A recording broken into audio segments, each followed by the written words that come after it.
achieve the highs, you know. Oh no, there's nothing to be afraid of. If you can believe it, you won't ever let them tell you no. Yeah, this right here is what heroes are made of.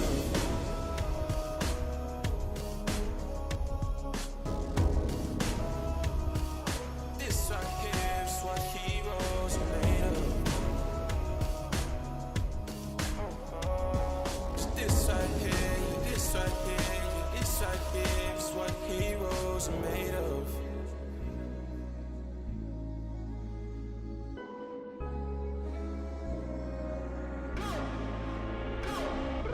Picking up the phone, already know who calling. Ain't no testing me, my destiny's to be a baller. I've been going harder, death before dishonor, ain't no other order. Always knew I'd make it from the trenches up to be a starter. I'm an all-star starer, shot caller. Take a look at the glow, bright glow, you see the aura. Look how far they took it, you should know we going farther. Be a legend today, it's all over, we just started. If you can believe it, you can achieve the highs, you know. There's nothing to be afraid of. If you can believe it, you won't ever let them tell you no. This right here, yeah, this right here is what heroes are made of. What heroes are made of. This right here is what heroes are made of. Right here is what heroes are made of. Yeah, this right here is what heroes are made of.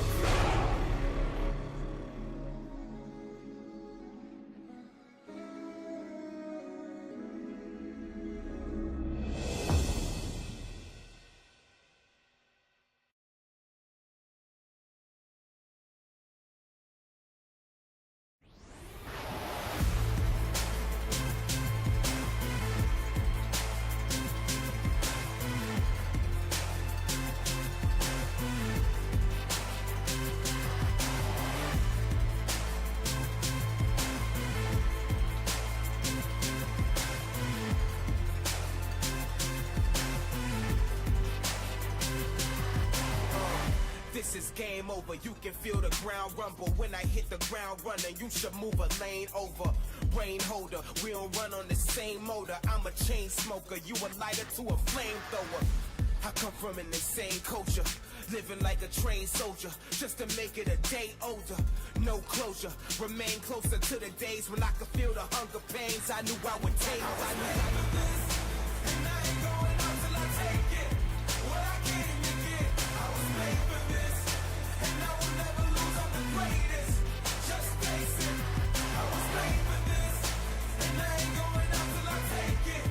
What I came to get, I was made for this, and I ain't going out. I was made for this, and I will never lose. I was made for this. I feel colossal, choir sing the gospel. I can make the sky move, breathing through my nostrils.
You know the crowd is, you know the crowd is, you know the crowd is ready. Woo! Woo! I think they're ready for more. Let's settle it. Look at the life that we relish. I'm telling it. I'm the star of the show in the regiment. Can't stop me, bro. Ain't no pedaling. Ain't no riding the wave. Staring right in your face. You know where I'm getting it. This ain't back in the days. Get ready for more and more. Ain't no meddling. No. Gotta know what my head is for sure. I had a show when I was young. I had my back on the ropes. Looking like I never had her on roll. In school of hard knocks. I get hard drops. Got drive even when the car stops. I don't watch it if they let me. Ain't no get ready. When you stay ready, let's go. You know the crowd is ready. You know the crowd is ready. Get ready. You know the crowd is ready. Woo, woo. You know the crowd is ready. Get loud and ready. It's time to settle the score. Woo. Get loud and ready. We take no asking for more. Woo. Get loud and ready. It's time to settle the score. Get loud and ready. Get loud and ready. Hey.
Hello, everybody, and welcome. It is another edition of Countdown to Green. It's Tuesday night. You know what that means. It's time to go racing in the eNASCAR Coca-Cola iRacing Series. Tonight, from Atlanta Motor Speedway. Thank you so much for joining us here on the Countdown to Green. Normally, it would be Camille joining the show and introducing everybody, but she is off tonight, so it is only myself, Alan Cavana, and my friend, Brandon Cantell.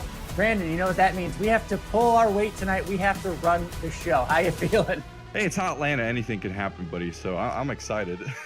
Yeah, it should be a fun race. You know, great historic racetrack out there in Atlanta. 1.5 miles, which is kind of the bread and butter of the series, which makes everyone so successful on these series and in these cars. But before we look forward to tonight's 1.5 mile track at Atlanta Motor Speedway, we need to look back at Las Vegas, another 1.5 mile racetrack that we raced at just a few weeks ago. It was a treacherous race for some and a dominant race for others.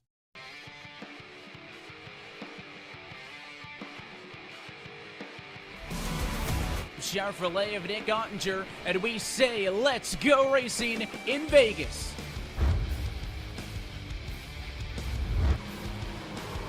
Spinner hard in the outside wall and chasing it down the racetrack.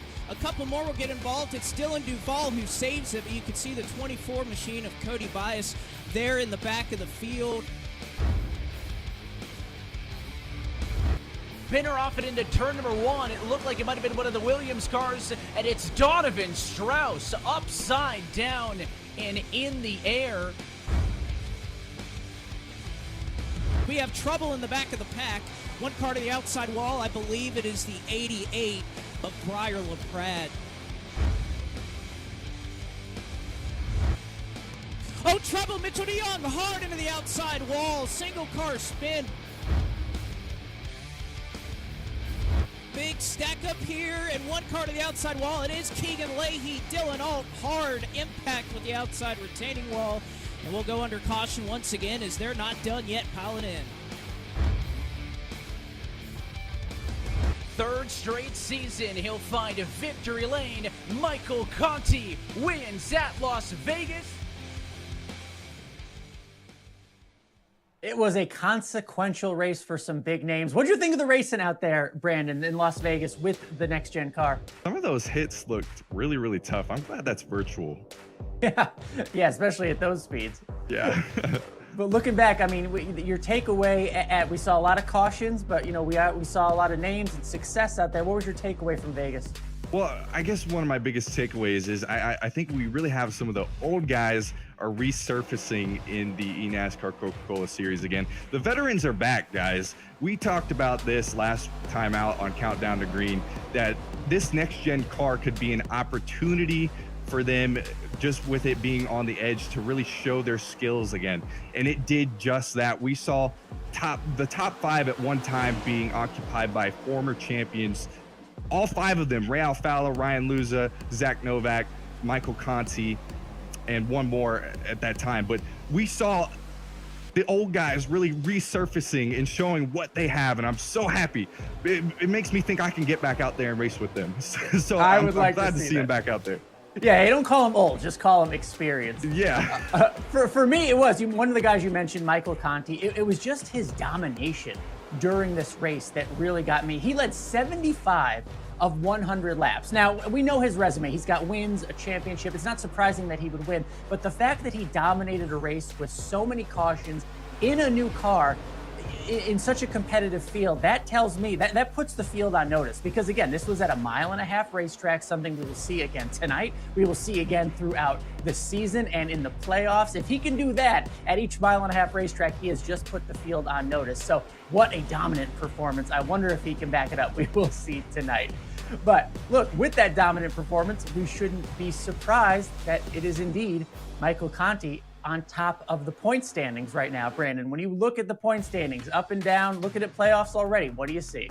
Well, of course, we have Michael Conti with his great run at Daytona and his win last week at Las Vegas leading it.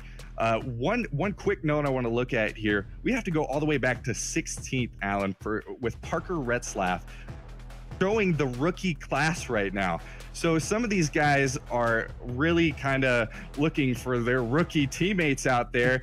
To find Parker Retzlaff all the way back in 16th, that's a big surprise for me right now. I thought they would be doing a little bit better this early on, with especially Daytona being the first race.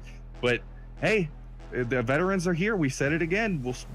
they're coming, man. They're gonna be strong for the rest of the season, I believe. Yes, certainly. Experience counts. Now, those are the driver standings. Let's look at the team standings to see what team is really up there. XSET on top right now, on top of those standings. And then you'll see the two teams that have won. Remember the two winners we've had from Clint Boyer Racing and JR Motorsports. Important to point that out because it's not just about wins. Remember, it's about being consistent. It's about having both teams, top to bottom, be strong. So you can see where the winners are right now in terms of the point standings. XSET, the most consistent on top. And I like to see the Wood Brothers racing there in the top 10. I think that's the first time we were talking before, maybe the first time they've cracked the top 10. So it's nice to see an old school team with some new blood riding up the standings early on in the season. All right, every week we like to spotlight our drivers. Of course, they are the stars of the series here. And this week we are going to spotlight the duo from Mode Motorsports. First up, we're happy to be joined by Cody Byus, who's joining us now from the team. Cody, you joining us here now. You went back to Mode Motorsports. Why that team? Why this year? Just the loyalty. Those guys over there, Kyle, JR, everybody on Mode Motorsports they're like family. They treat you like family. In 2019, I didn't really perform as well as I would have hoped. And it says a lot about them wanting to reach out to me. I think I was one of the first people they reached out to this year. And it was just a no-brainer. They welcomed me back with open arms, and they're very, very supportive of me, regardless of how well I run. But it's just they're a great group of guys, and I couldn't be with like I said, a better group. And that support's so important. Glad you have it there. Now it's going to take an effort. It's going to take. We've heard the experience out there that's really thriving. So what's it going to take tonight for you to win at Atlanta? Well, like I said, it's just getting accustomed to the package. It really doesn't suit my style too well. I'm just still trying to learn what it takes to really run up front. You have to be aggressive. You have to take runs when you get them. And that's something I'm not quite comfortable with. I really excel in packages where there's a lot of tire fall off. You have to take care of your stuff. There's a lot of spread between the field. And for tonight, I just look forward to hopefully being up front with a good piece. I haven't really been too comfortable yet this week in testing, but I know the group around me prepare really fast cars, and so I look forward to getting underway tonight and seeing what we got. All right, thank you, Cody, for joining us. Not afraid to say he's got a little inexperience and will be learning tonight. Someone who's got experience here at Atlanta certainly is Cody's teammate, Matt Bussa, who joins us now. Matt, you have won at Atlanta before. What's it going to take to win tonight with this new next-gen car? Well, I think it's going to take some rear grip the entire run. That's been our biggest issue in testing. Getting the car to be balanced on the short run, still have speed, and also not lose that rear grip on the long run. If you can do that, and shorter races this year, got to have track position, qualify up front, and I think you'll be in a good spot to hopefully contend for the win. And you're one of those drivers with the wins, with the experience on these tracks. Are you doing anything differently preparing for the playoff run this season? Yeah, just doing a lot of what I did last year, stepping up the testing a bit, focusing on qualifying a lot more. Last year I struggled a bit in qualifying, always found myself having to go through the field to the front as opposed to starting up front, stay in there, hopefully staying ahead of the trouble. So I would say this year my number one focus is qualifying.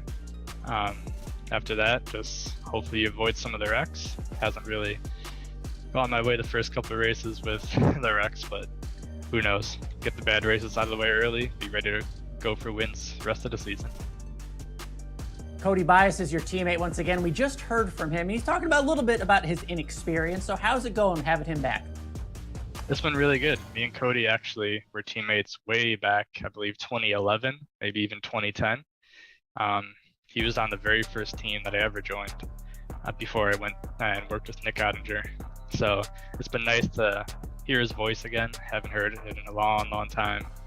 And he's a really quick driver, so I can lean on him if I need some help, and hopefully he can lean on me too, and I can offer the help back.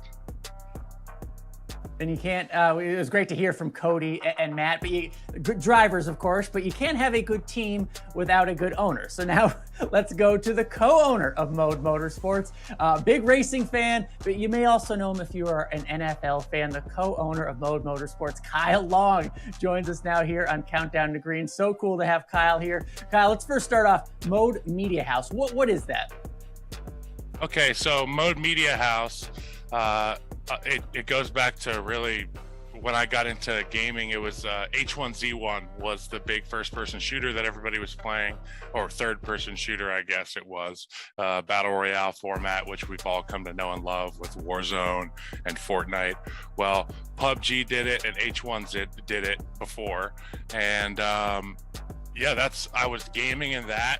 I saw people playing that, and I said, I want to build a computer so I can play that game, because I couldn't play on my PlayStation, my Xbox, anything. So I built a computer through some friends that I played Destiny with. I got introduced to JR, and JR is the founder and creator of Mode Media House. That ended up being my stream management, and any of my business dealings in the computer realm, and some in the physical realm were even handled by JR, and he did a great job.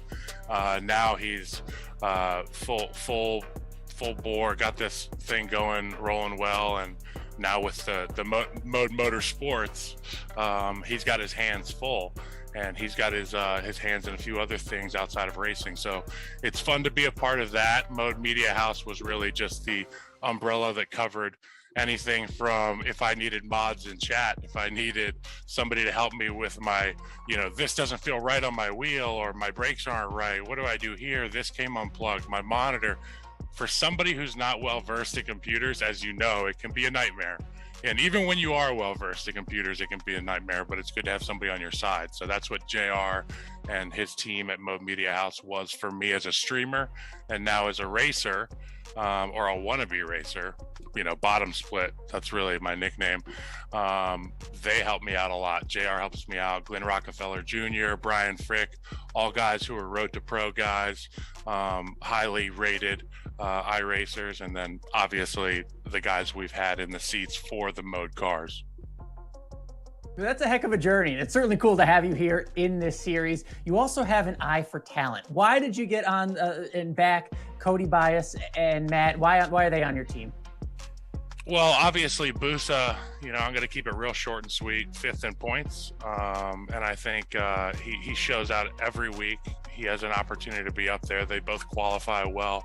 They put us in good track position at the beginning of race. And as you know, the better you can start, usually the better you can finish. It's all a matter of, like I said earlier, stringing together some successful races.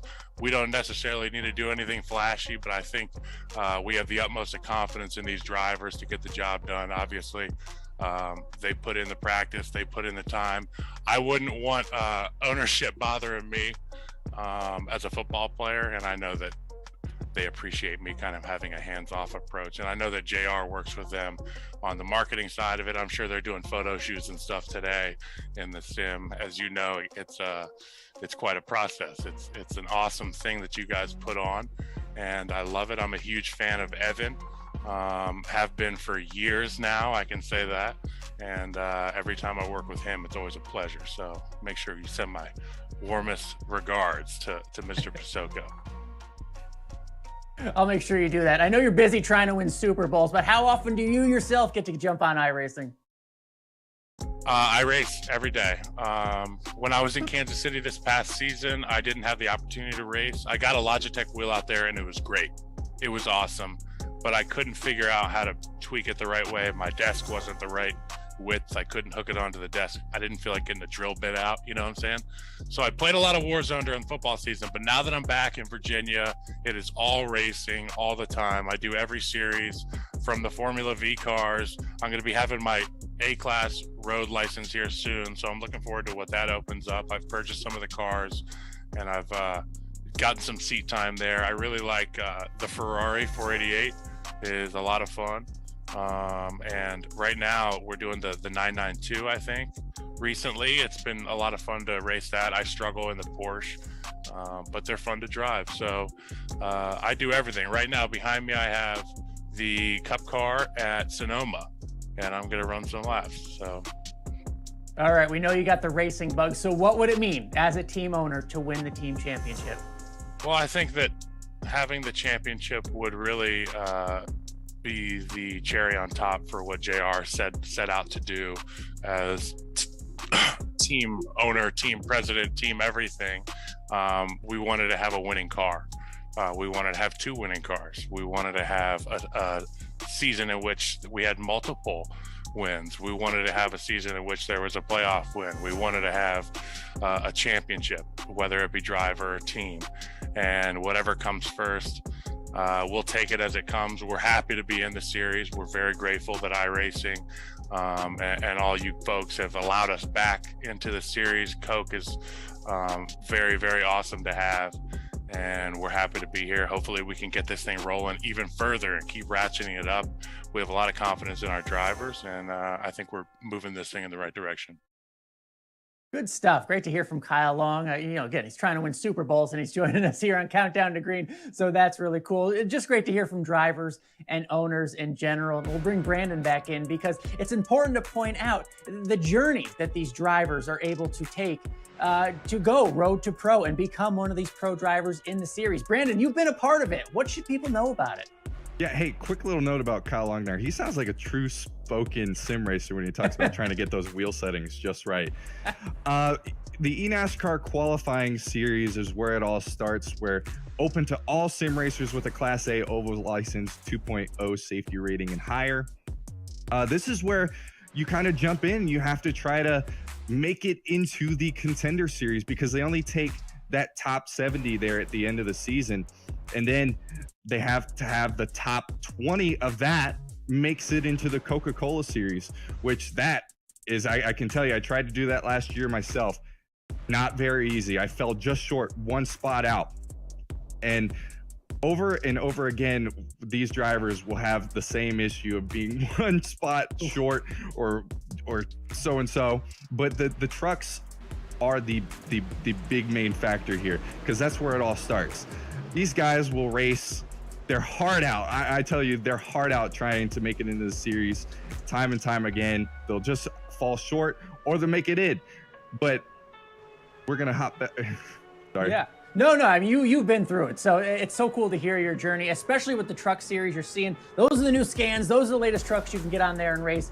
For more, we want you to join. There's still time to get on this road to pro. Make sure you join. You get 40% off new subscriptions still. Make sure you log on and join. If you think you can do it, the time is right. Your time is still on right now. Start in the trucks. Maybe you can join us here in 2023.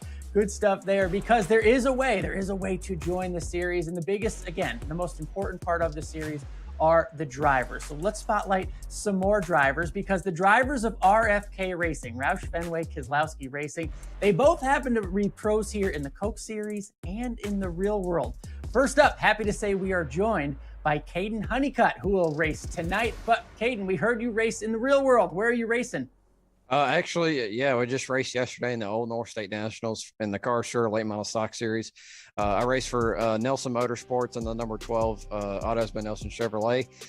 We finished actually second yesterday.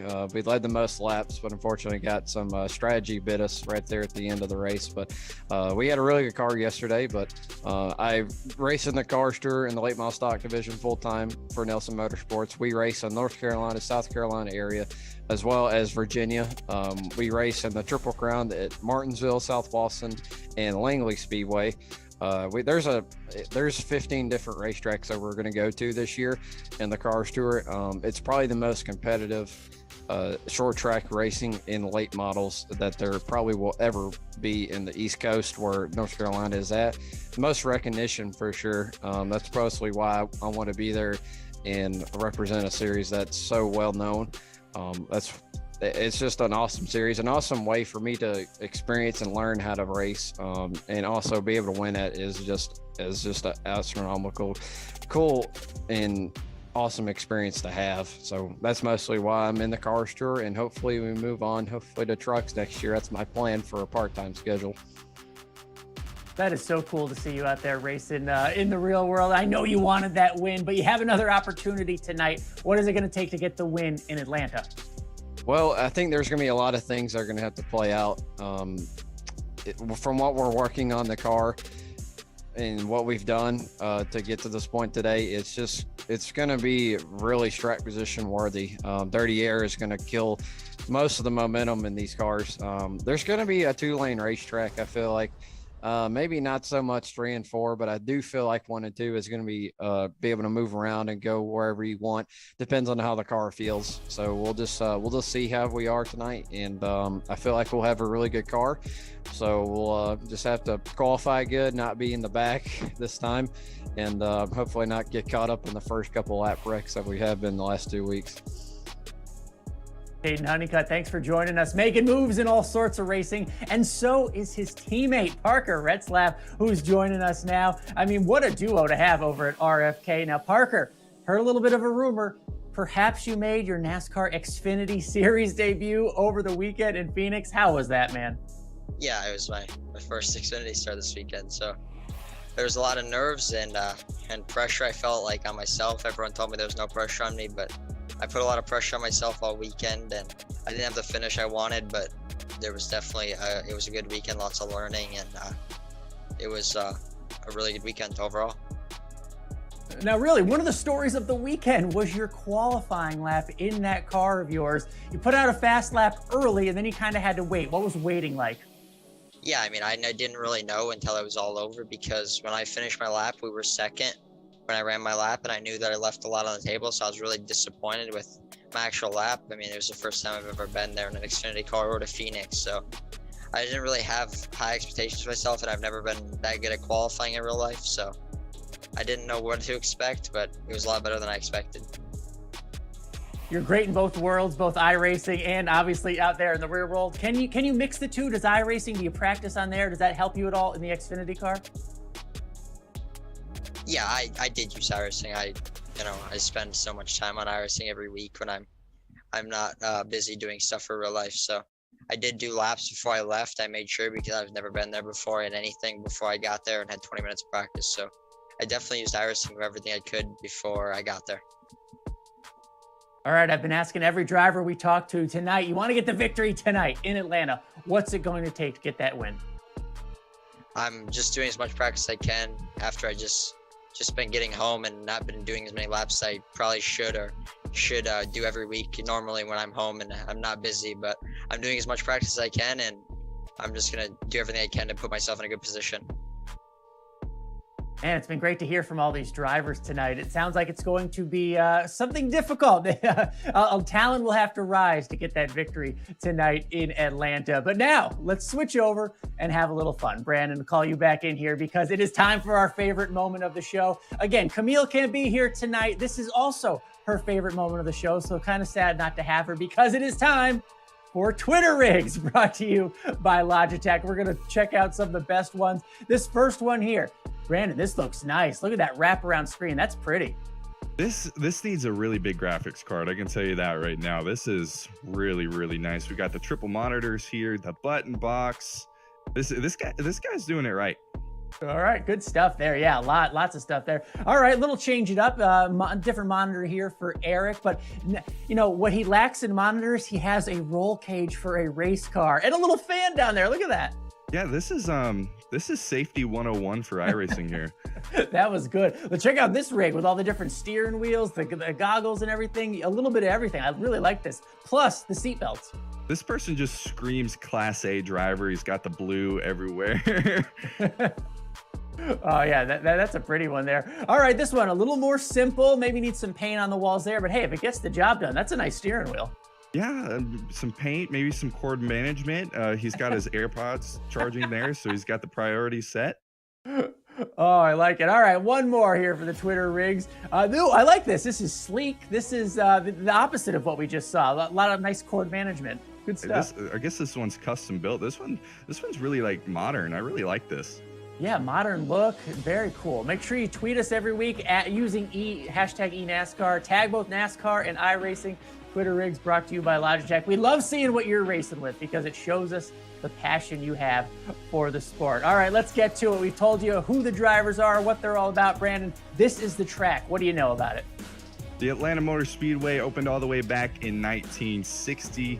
This racetrack, I can't tell you how much the drivers will be looking for grip all night long. They're going to be riding right against the wall. They're going to be riding right against the bottom on the line. They're going to be trying to ride the paint actually in the corners to find as much grip as possible.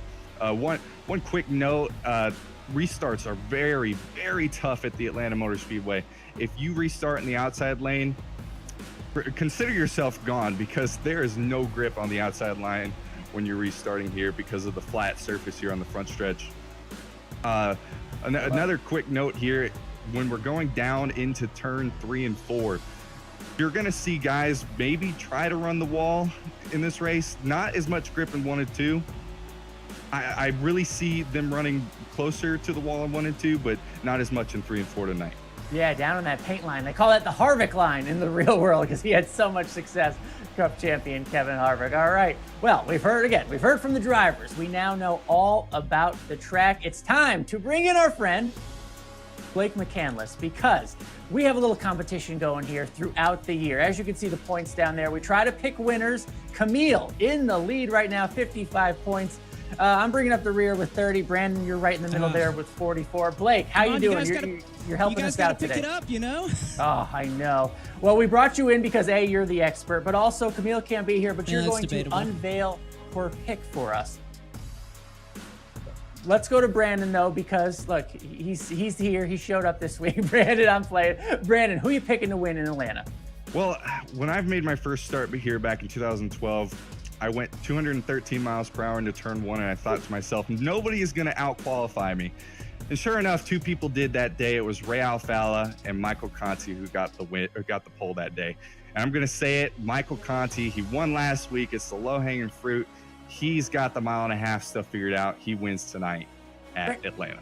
Brandon, you stole my pick. I thought these were supposed to be secret because I also picked Michael Conti. Look at those 8s up there. After what we saw last week in Las Vegas, how could you pick against him? He dominated that the 1.5 mile racetrack, leading 75 of the 100 laps. I can't pick against someone who dominates a 1.5 mile track like this. I think he can do it again tonight. So yeah, 2 Contis. Blake, reveal to us who Camille picked.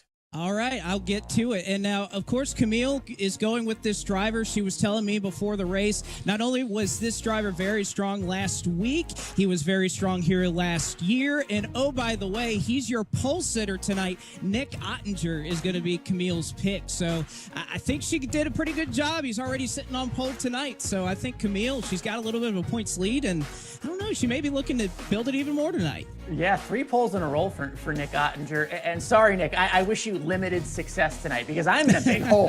What? All right, Blake, I really appreciate you joining us, filling in for Camille.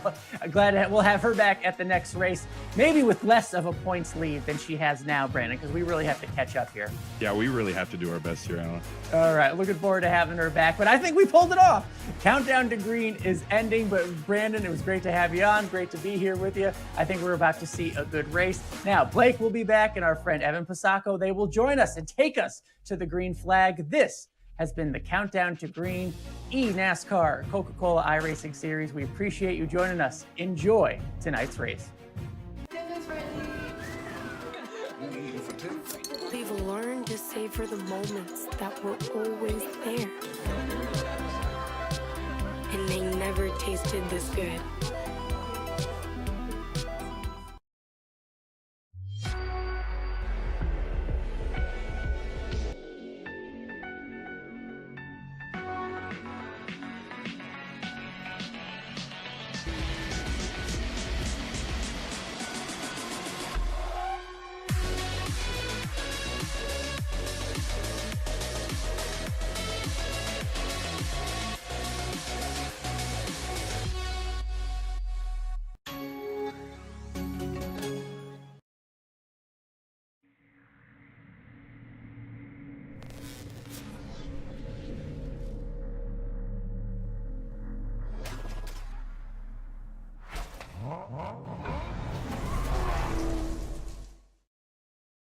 They say that a journey of 1,000 miles begins with one single step.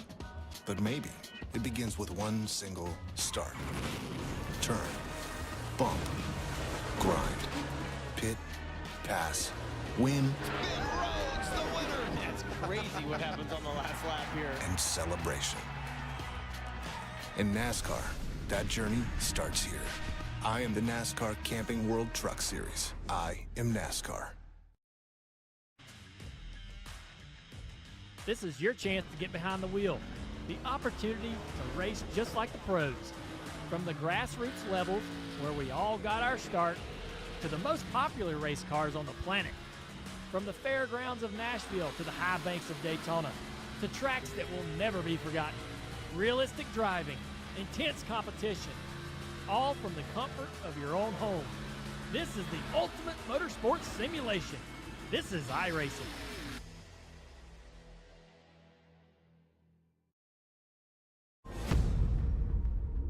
This is virtual racing with real life stakes.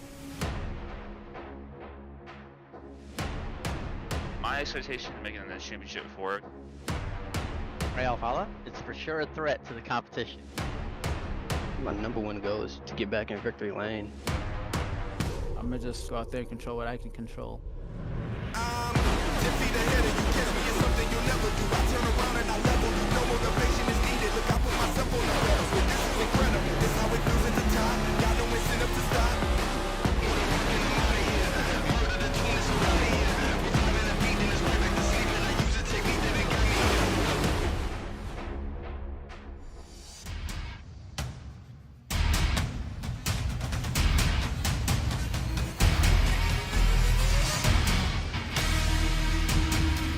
The road to $300,000 speeds through the Peach State. We're tonight for iRacing's virtual Atlanta Motor Speedway. We say good evening, sim racing fans, and welcome to week 3 of the 2022 eNASCAR Coca-Cola iRacing Series. And happy that you're with us virtually here tonight from Hampton, Georgia. We're alongside Blake McCandless. My name is Evan Fasoko, and we are ready to go racing for the third time here in this new era of eNASCAR racing, Blake. But for all that is new, there are some things that remain the same in a historic Atlanta Motor Speedway ready to play host to an exciting 100 laps of racing tonight. You're exactly right, Evan. I can't think of a more fitting venue here as a send-off, if you will, to the Atlanta Motor Speedway. A hot, slick surface. And the one thing we're going to be looking for tonight, Evan, consistency. We had Daytona Super Speedway. We obviously went to Las Vegas. This is where drivers can start to establish who's going to be a front runner, who are going to be the drivers that we're going to have to look for to potentially win this championship. I think tonight is going to be a statement night for many drivers who plan to chase that championship this season.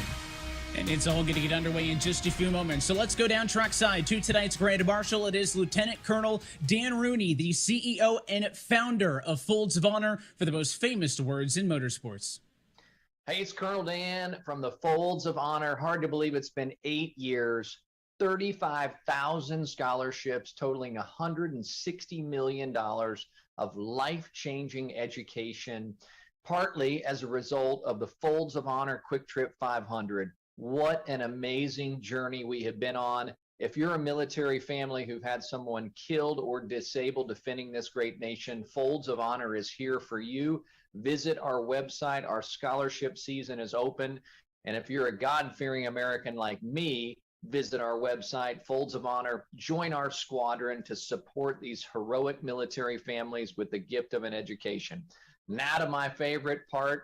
In the name of God and country, drivers, start your engines!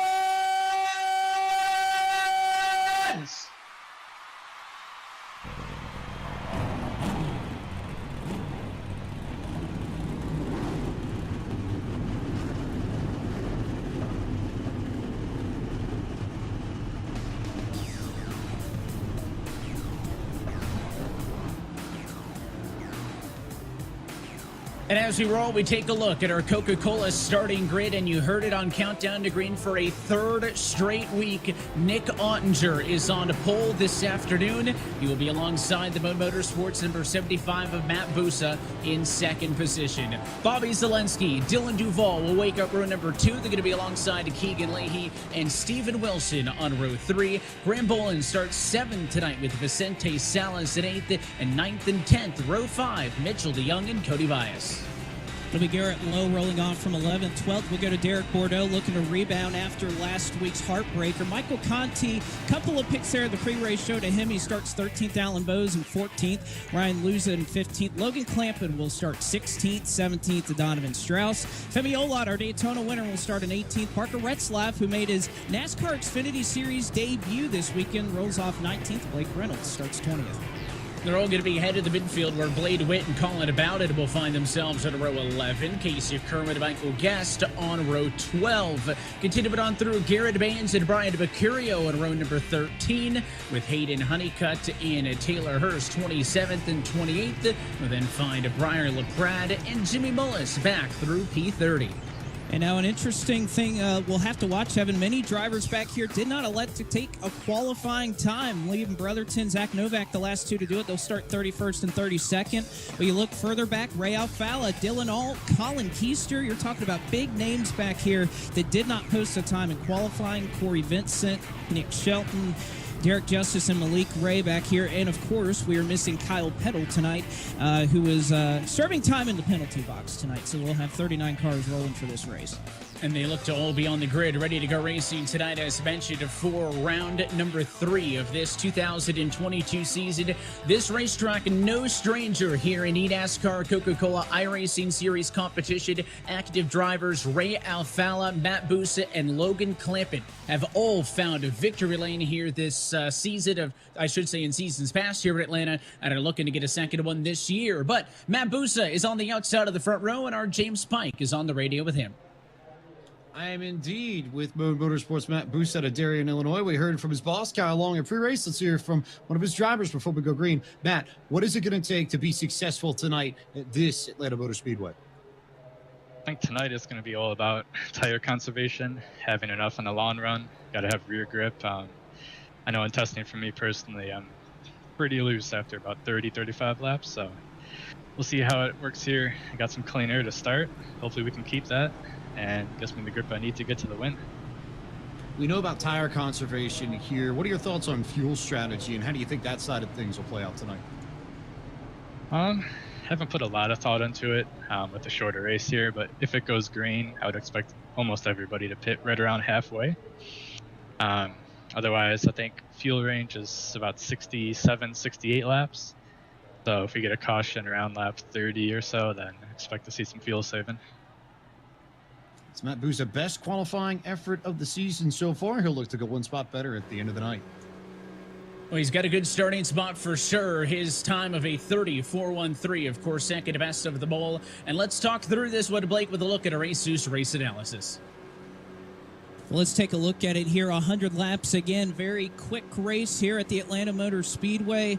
Pit lane delta, you're going to lose about 40 to 45 seconds if you can get down to 50 miles an hour getting on the pit lane. 3 tire sets available. That is going to be crucial, Evan, especially if we see a race like we saw last week. And that fuel window, 60 to 65 laps, also going to come into play if we have a caution around the third wave mark of this race. And I even saw drivers that were almost able to stretch it to 70 laps a little bit earlier in practice. And you see the weather conditions out here, very hot, 89 degrees. Don't have too much to worry about, though, without any grill tape that these drivers have on there, but that track temperature is going to creep up. The wind may cool it down. You see a little bit of cloud cover right now in turns 1 and 2, but nevertheless, slick conditions. That's exactly what we like about Atlanta. Well, what we've been discussing earlier in the Blake is what we're going to find as far as who's going to get the handle on this next-gen car first, right, as they continue to learn as we go. And it seems a couple of things have stood out. A lot of Mike Conti picks in Countdown to Green. He was certainly dominant last week at Vegas. But Nick Ottinger's 3 poles in a row, such an impressive stat that's only been done twice other times in series history. Bobby Zelensky won 3 poles in a row in 2019. Novak holds the all-time record 4 in a row in 2017. You got to think Ottinger wants to close one of these out with a win. He certainly does. And again, he ran very strong here last year in the spring. He also had an amazing run last week at Las Vegas. So wouldn't be shocked if that William Byron Esports Chevrolet, that Logitech machine, is going to be really fast tonight. And the lights are out on top of the iRacing official pace car. As always, happy that you're spending your Tuesday evening with us here on eNASCAR.com. The pace car will head down and in. The field is in the hands of the Logitech G Chevrolet for Nick Ottinger as we say, let's go racing in Atlanta.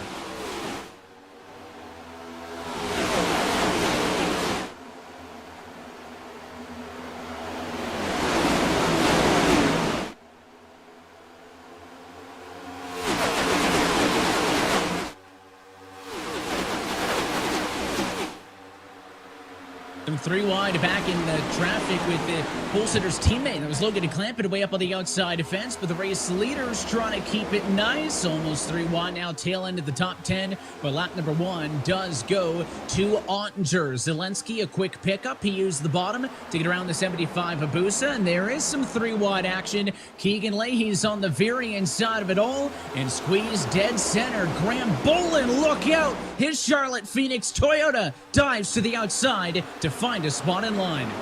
And my goodness, does he make it aggressive to find that spot in line? As you see Clampett there testing the outside of turns 3 and 4. A lot more bumps on the outside of 3 and 4, so you'll likely see many of these drivers favor the top in 1 and 2. 3 and 4 going to be a little bit trickier with this diffuser. You don't like to bottom out. You see a long line of cars starting to roll the top here. Not many electing to take the bottom early on here, Evan. Hey, your race leader Nick Ottinger was on the inside line, but everybody else rolling up top, 5-6 cars strong, and that leaves drivers like that 24 of Cody Byus at a tricky position. Now that outside lane more centered on the racetrack down here in 3 and 4 as you go on board and right off of the corner with Derek Bordeaux. Let's see if they go all the way back up to the outside, back off into 1 and 2. See left-hand side, that's the 4 losing. Yeah, outside line right up on the outside wall, Blake. We were talking in qualifying how Ottinger and Bussa were able to best the field by taking a high line through Q, and it seems like at least in a race trim, everybody else feels like maybe that's the place to go. Even Bussa thinking about it. Derek Bordeaux, another space station machine around. The 6 is halfway spun. They keep it going straight. Mitchell DeYoung gets tagged off the exit of turn number 4, and very early on, caution flag is out. There's Caden Honeycutt. I was racing with him earlier, and oh boy, a big wreck here. A couple of cars going to collect damage out of that. But, Evan, this is kind of the problem when everybody is looking for one lane, which right now appears to be the middle of 3 and 4. You're making blocks. They're stacking up, and I believe that was just a ripple effect there that started on the entry of turn 3. But an early caution once again, I believe it was lap 3 at Las Vegas that we saw our first one last week, and this one took about the entire corner before finally the yellow flag flew. Yeah, we had a unique perspective as it started right on board there with Bordeaux. You saw the checkup in front from the 23, and as down the hill, he was trying to recover that race car because he got hit from behind by the 55 of Alan Bose. Bose got tapped by Clampett. It really was just a big accordion effect on the outside that they almost got away with. Let's take a look at how this one unfolded. Again, we were on board with the 42. You'll see the outside checkup first. That's how he gets sped out of line. But then watch the 6 in the middle. That's the first car that really gets all the way around here. Is trying to split the gap there sideways, and then a big shunt there into the 17. So some more damage with Caden Honeycutt, but it was Parker Retzlaff who ended up in the middle of an impromptu 4 wide that caused that big mess, and another early yellow here on an intermediate track.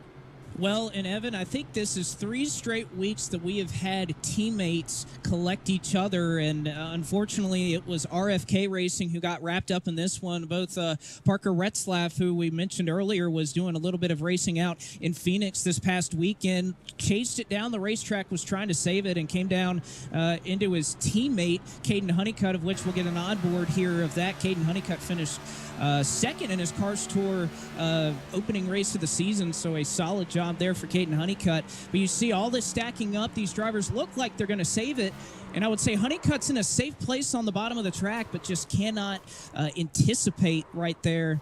Parker chasing it down the racetrack. I believe one of the Charlotte Phoenix machines, that was Colin Keister that came piling in there. So a couple of cars with some pretty significant damage here early on because of that wreck.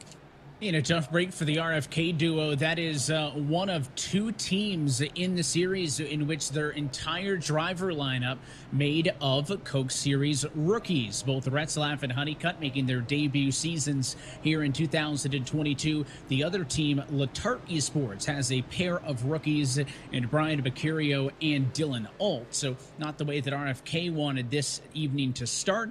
I'd say the damage relatively minor on most of the drivers, but the onboard shot with the 17 gave you a good perspective of as he bounced his way back up and into traffic. Of course, we talk about the road to this series and how many drivers making their debuts. Nearly a quarter of the field every year is a new driver. And if you want to keep up to date with all things eNASCAR, then sign up today. Scan the QR code in the bottom right-hand corner of your screen, and you'll be up to date on the latest as we continue on the road to $300,000 all the way through this 2022 season. And if you want to learn more on the schedule, the standings, and even information on how you can race through the Road to Pro ladder and compete one day in the eNASCAR Coca-Cola iRacing Series, all that information and more can be found at iRacing.com/eNASCAR. Of course, step one, getting it involved and starting your iRacing career today, because with iRacing, every day is race day. And for more information on that, you can go to iRacing.com. So lights out on top of the pace car. Restart coming up after another quick yellow flag in this race. Nick Ottinger has led all 7 complete laps thus far. A couple of changes in towards the top 10. I think Michael Conti, a driver obviously to highlight in this one, started 13th position to Blake. He's +6 to P7. So we'll see his Junior Motorsports Chevrolet back on row number 4. Just things to keep an eye on as we get underway here in Atlanta. Well, we'll see. Conti is going to start on the inside of row number 4. It'll be interesting to see with how everybody seems to want to go right to that top side in 1 and 2, how these drivers that do restart on the bottom. Obviously, Ottinger as the leader, he'll get a little bit of a jump, so he's probably fine in that number 25 Chevrolet. But all these drivers behind, how are they going to get up if that top groove continues to be the preferred line? I'm kind of surprised that we saw it early in the run. I feel like with these air pressures, you get really tight early in the run there, running the top side before they build up. But pretty quickly, Evan, these drivers are finding you got to go to that high side to defend that track position. And we'll see how aggressive drivers are willing to do so, of course, especially those drivers on the bottom lane for this restart. The base car is going to dive off it in. The 25 gets to control this restart as we see it from the perspective of the Coke onboard camera. Back in traffic, you're on board with Dylan Alt.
Looks like Dylan Alt has got a bit of a handful back there in traffic, but he is making a boost, plus 11 positions for the Coke Zero Sugar Chevrolet. And that was a look at your Coca-Cola onboard camera for that restart. Back towards the front of the field, everybody trying to single file out. On that note, here comes Michael Conti underneath the 10 car, trying to make a pass on Steven Wilson, but he wants to get a twofer on the Stewart Haas Forge, trying to get all the way through the 41 car of Dylan Duval. Couldn't do it, and you can see how strong that outside is on the exit of the corner to pull back in front. Conti, though, committed up here, and at the front of the field, Nick Ottinger on the inside as he's under pressure from the 75 of Matt Bussa. Oh, and a contact there as Conti shuffled back into line and checked up Dylan Duval. So that forces a couple of drivers to make some evasive maneuvers. Dylan Duvall comes over the radio. I can imagine that he's not all too pleased with that move there by Michael Conti, but that's what you saw as Conti was able to take advantage when everybody goes up to the top, everybody's stacking up, everybody's not trying to run each other over. That can open up that bottom lane, which these drivers don't seem to favor at the moment, but again, I think if you got a good race car and you see all that checking up, that kind of opens up the bottom lane to, again, get that clean air on the nose. It's a big part of this whole deal as well. Duvall wasn't too happy with Conti over the radio, but Conti apologized, said he thought he had a little bit more room, and I said, how aggressive are we going to be to get up in line? And clearly, you're going to be aggressive enough to cut that line a little bit too close sometimes. But the 41 of Duvall's been able to drive right back up alongside him. And now Conti's in the same position. He's got speed, but he's going to need to either find a spot in line up top, or he's going to need to pass all of these drivers in the process. Maybe a gap behind the 18. That won't happen. The 19 fills that. And Nick Ottinger up front in the clean air, continuing to go all the way down to the inside. We're 3 wide for third now. Conti underneath the 18 is Zelensky, who is side by side with Vicente Salas. And you look at off at the back, a race leader, Nick Ottinger. That is a whole lot of chaos in the rear view mirror. Now almost 2 by 2 through the entire top 20. And as we're starting to see drivers noticing all that checking up on the top side, they'll favor the bottom as well. But Ottinger, behind him, it's chaos. In front of him, it's clean. He has control of the racetrack. He can go in whichever lane he wants. And one driver I have my eye on right now is Vicente Salas right now. Number 19, Williams Esports Toyota, has been incredible running the top side of 3 and 4. We know everybody's comfortable running the top of 1 and 2, but that number 19 car right there has been making moves on the top side. It's part of the reason that he's been able to move up from an 8th starting spot up to 4th, but he is more comfortable than any driver I've seen trying to make that outside lane against the wall in turns 3 and 4 work to his benefit. And here's the onboard perspective with Vicente as he rides in 5th position. That's Conti in the 8 machine on the bottom. Again, the inside line's always going to be slower on exit. These drivers are able to wind it up on the outside and carry that speed much better as they come down the hill. And we talk about this old and worn out surface here in Atlanta. This current iteration that we're racing on here now, still got a lot of banking in the mid-20s there up on the outside, and that's how the top is able to be oh so good as they race off of the corners, James. Yeah, and speaking of that top line, we've heard a few drivers already talking about how there may be moments where it might be better to duck to the middle or to the inside just to avoid some of the stack-ups that are happening while most of these drivers are running the top lane. Mitchell DeYoung, Colin Bowden, and Ray Alfalla all already talking about that, so we may see some folks duck down low, even though the majority of the field, at least for the moment, is running that high line up by the wall. And I think there is something to be said for that, because that 8 machine of Michael Conti, I remember, started this race back in 13th. Blake, he's driven his way to P4. A majority, if not all of those passes for him were made on the inside line. Certainly so. And again, you have to remember that in the races that we're running earlier, watching these guys do practice, the top side is going to be worse on your tires. It's slicker out there. You're going to heat up the rear tire, especially running out there. You're going to heat up the right front more than running the bottom. So it may be the position you go to try to defend that track position. But as we get further on in this run and you get 15, 20 laps on those Goodyear Eagles, they're going to start to go away, and I think that bottom lane, or those drivers who are on the bottom right now, are going to look awfully sporty later in the run as we get a nice onboard shot here of Garrett Lowe, who you could see a long line of drivers who have started to move towards the bottom, as James Pike just alluded to, and Garrett Lowe right now, you see how much that top side stacks up. You can see Derek Bordeaux start to make up some ground because of it. Yeah, you got to be really timid when you go into the corners, and of course, Garrett Lowe did a good job in his 4th season in the eNASCAR Coca-Cola iRacing Series. The driver out of Gastonia, North Carolina for Wood Brothers Racing. In a battle now, you see the likes of Ryan Luza, Derek Bordeaux, Ray Alfalla, and others. This is just outside of the top 10 at about 1.1 seconds off of the race lead. Is the gap that you're looking at from these drivers to the cars up front. Is you can see they spread out from top to bottom in the running order. And, we talked a little bit earlier in this race on Countdown to Green with Kyle Long. We've already seen some of the Mode Motorsports cars in the field here this afternoon as well. And, Kyle's been a long-time owner in this series now. And Kyle's, of course, super involved here on the eNASCAR side. I know you drive in it as well. And I know you got to love seeing those mode cars doing well. Yeah, well, I mean, growing up in rural Virginia, central Virginia, there's always racing was always around. I was never really immersed in it. Obviously nothing like I am today with sim racing. In 2017, I looked at my iRacing profile to see when I got it. It was mid-January of 2017. So now marks 5 years and a month of being on the service. And you can see behind me, I've got a brand new Sim Seats rig. Zach was kind enough to come out and install this himself. He's right down there in Richmond, so it was an easy trip for him. And I love it. I mean, it makes coming up here above my garage, an adventure every time. And, especially now everybody's talking about the metaverse. You can be whoever you want, whatever you want to be. I'm like, dude, you guys have been missing out. You got to get on iRacing. So we do a little bit of everything. And when it comes to ownership and, really representing the brand for Mode Motorsports, none of it happens without JR Rodriguez. He's really the owner of the team. He makes the roster decisions, the paint schemes, what number fonts, all that kind of stuff goes to him and whoever he deems responsible for paints. And obviously we have two great drivers with Cody Byus and Matt Bussa, two guys who are well experienced, salty guys. I love having them around. I love learning from them. Bussa's a guy who can do a little bit of everything, and he's very helpful. Cody's been doing this before. It's good to have him back. At first, when we got into the Cup Series, we'll just call it the Cup Series because there has been sponsorship change. When we got into the Cup Series in iRacing with Mode Motorsports, we were happy to be there. We wanted to put a product out there on track that was competitive, and we had our sights set high. And obviously, the team's doing great now. We're focused on stringing together some results, matching with qualifying, with what we show in race pace. Cody and Bussa are so talented, obviously. Big success for Bussa last year. Cody being back in the series, as I mentioned earlier, we're just focusing on grinding out a solid top 5 team finish, which I think is really something that we can achieve. And we're excited about it. We got those new paints this season, and I know everybody's excited about the paints.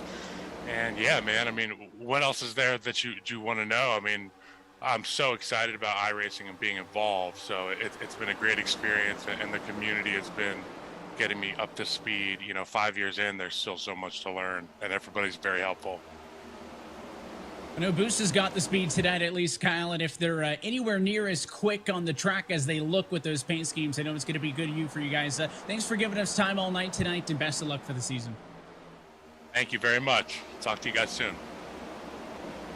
Well, that is his number 75 machine you see on the right-hand side of your screen. That's Kyle Long, the owner of Mode Motorsports, watching Matt Bussa right now drive in the number 2 position on the racetrack and has been very steadily inside of the top 3 all night long. Blake, we saw that early pass. Bobby Zelensky went around him on the inside, started the race to second, but as this race has started to settle itself down and get a green flag look to it, Bussa's gone back to P2. Looks pretty comfortable right now. They're searching a little bit of a different line than what we're seeing out of Ottinger, trying to advance his way out one more spot to get to the top. Well, and I think that's smart for Matt Bussa. You're looking for a little bit of clean air right there to try to offset a little bit from the line that Nick Ottinger's running. So really no surprise that Matt Bussa was kind of doing that there as we were listening to that interview. Right on board here, or at least take a look at Logan Clampett, who's just on the outskirts of the top 10. A couple of big movers behind him. Colin Bowden, that number 69 E-Racer machine, has done a nice job of working up from the 22nd position, and he's brought Casey Kerwin along right with him. 23rd to 12th is Casey Kerwin, and Logan Clampett is the driver right in front of those two with our Logitech onboard.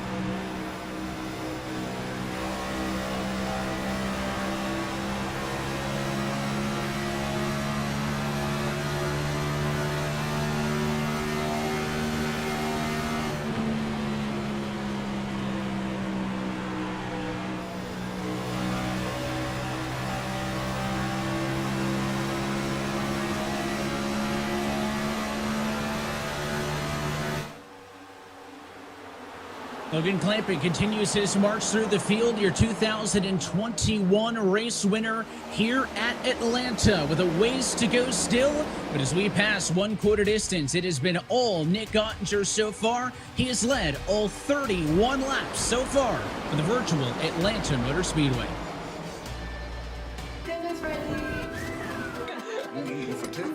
We've learned to savor the moments that were always there.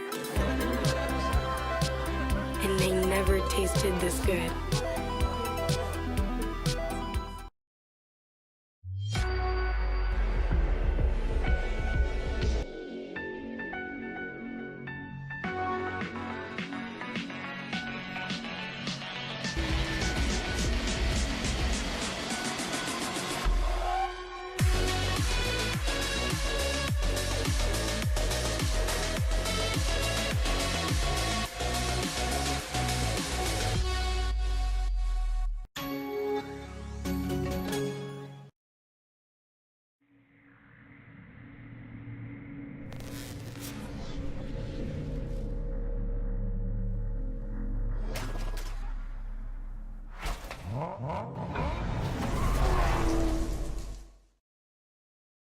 There's a reputation on the track, being built this very minute.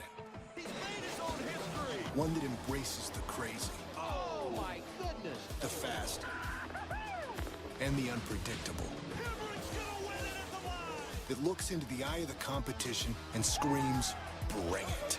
Loud enough so the whole world will see it coming. I am the NASCAR Xfinity Series. I am NASCAR. This is your chance to get behind the wheel. The opportunity to race just like the pros. From the grassroots levels, where we all got our start, to the most popular race cars on the planet. From the fairgrounds of Nashville to the high banks of Daytona, to tracks that will never be forgotten. Realistic driving, intense competition, all from the comfort of your own home. This is the ultimate motorsports simulation. This is iRacing.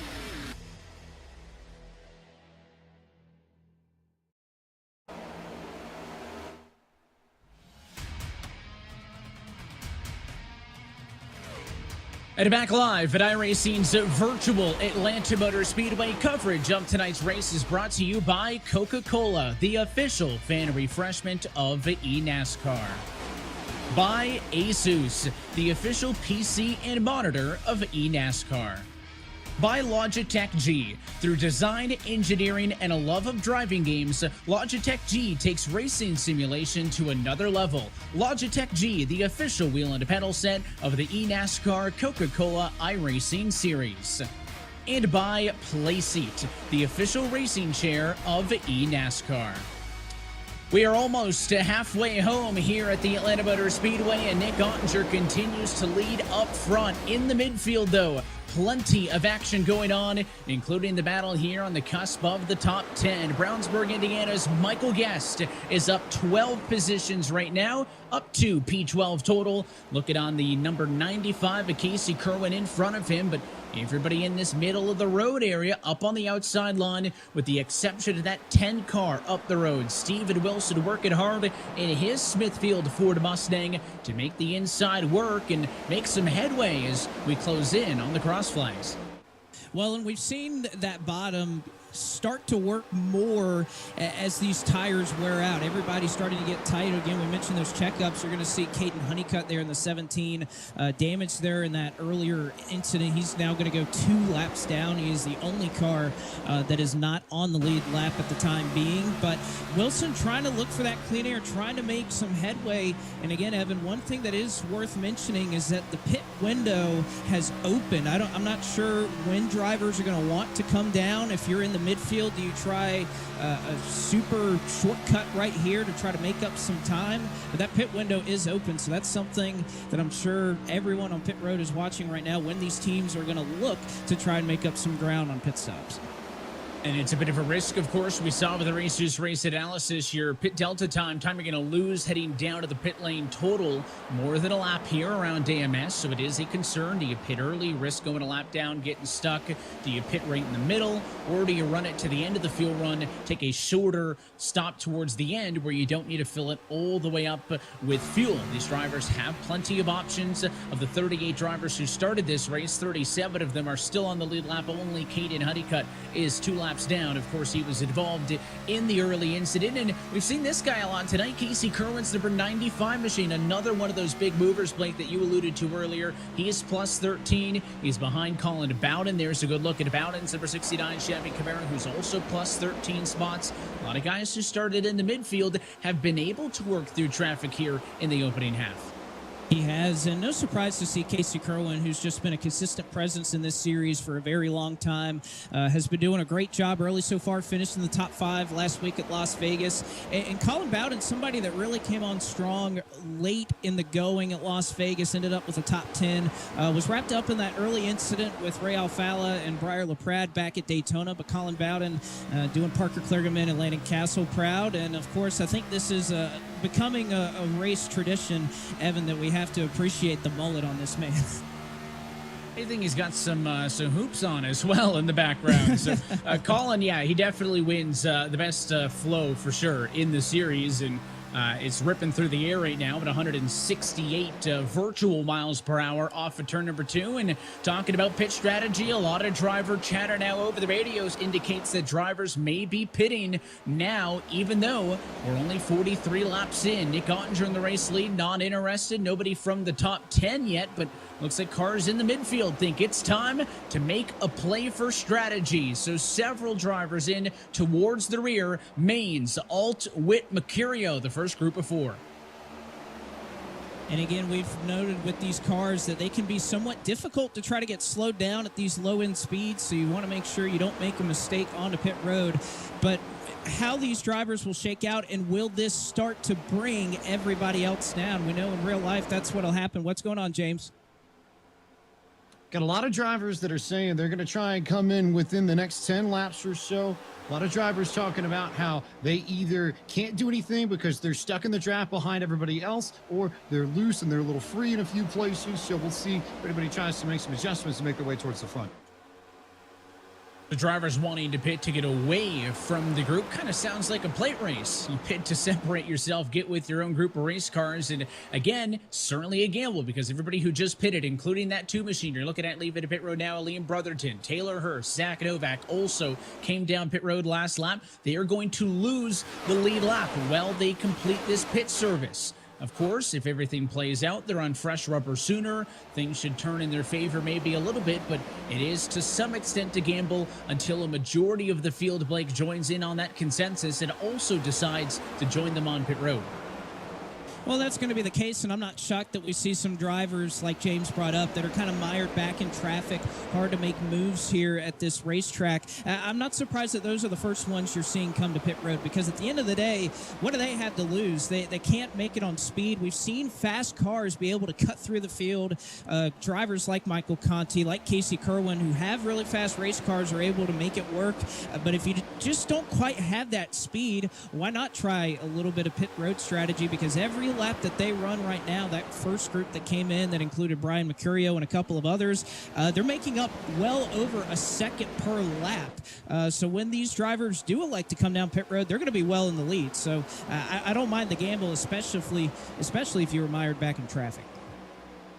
And so far, we've seen maybe a dozen total drivers come down pit road. Your top 28 all have yet to pit, and James mentioned everybody wants to get it out of the way sooner rather than later if you're in the midfield because you feel like you're kind of stuck in that line. We've talked about the checkups. We've talked about the concerns when everybody is that same outside line midfield. A little bit tough to make some maneuvers Curious if the drivers up front who have a little bit more real estate to play with are going to be so inclined to rush to the pit lane, or if they're going to want to let this one play itself out much differently. The second, third, fourth placed cars have all kind of just been riding for the last few laps around. Bussa, Zelensky, Conti not taking any swings at it, but Steven Wilson still on the bottom, still trying to make moves in the 10 car, and Casey Kerwin's number 95 has also joined him down there as well. And here we go from the race lead. Look out, they've all got to squeeze high because Nick Ottinger is on pit road.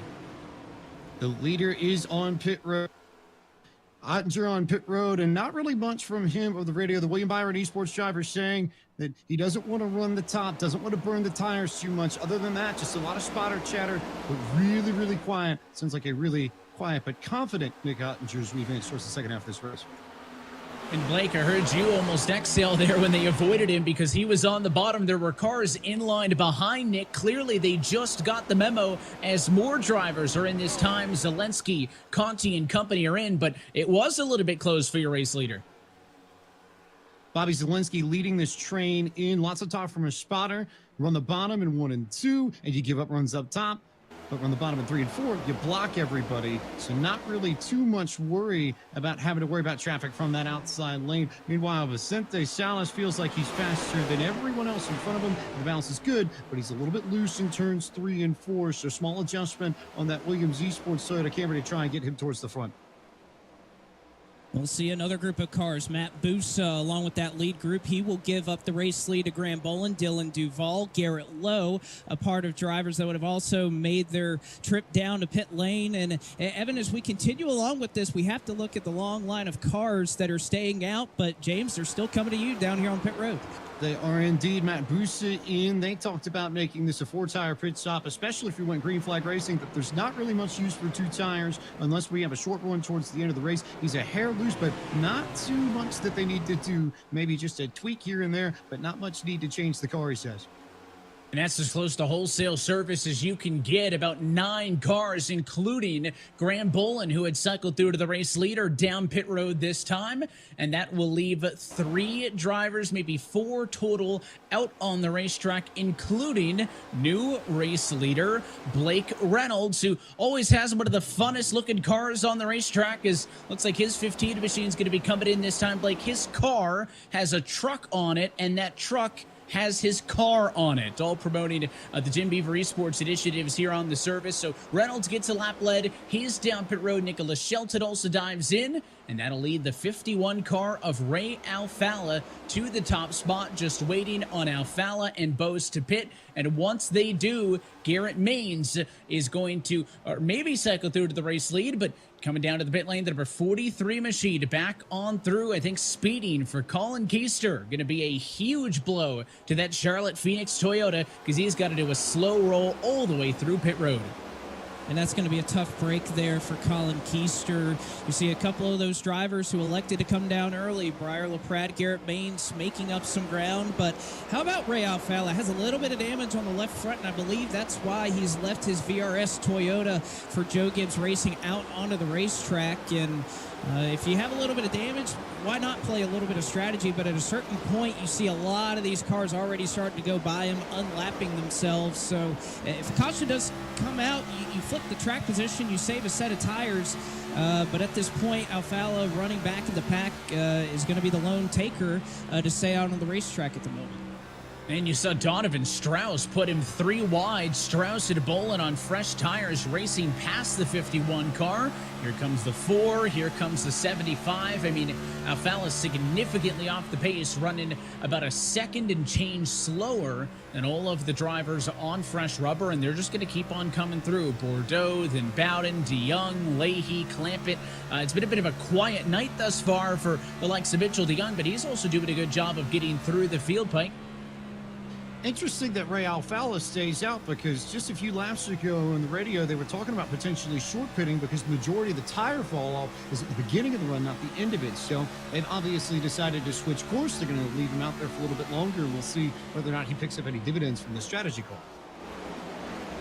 We'll see if he does just that. As you saw Ray Alfala there, a little bit of a wiggle there. Was also being able to utilize the side draft. That's the one thing Alfala kind of has to do here, Evan. If he's going to make this strategy work, he can't just pull over for everybody. He needs to be a little bit of a nuance. He's running the outside line. Everybody can see him. But it will slow him up a little bit. And if all comes to fruition and eventually Alfala and Alan Bose, who hasn't come down since lap 5, comes down to pit road, this will be your race leader, Evan, Briar LaPrade for Junior Motorsports.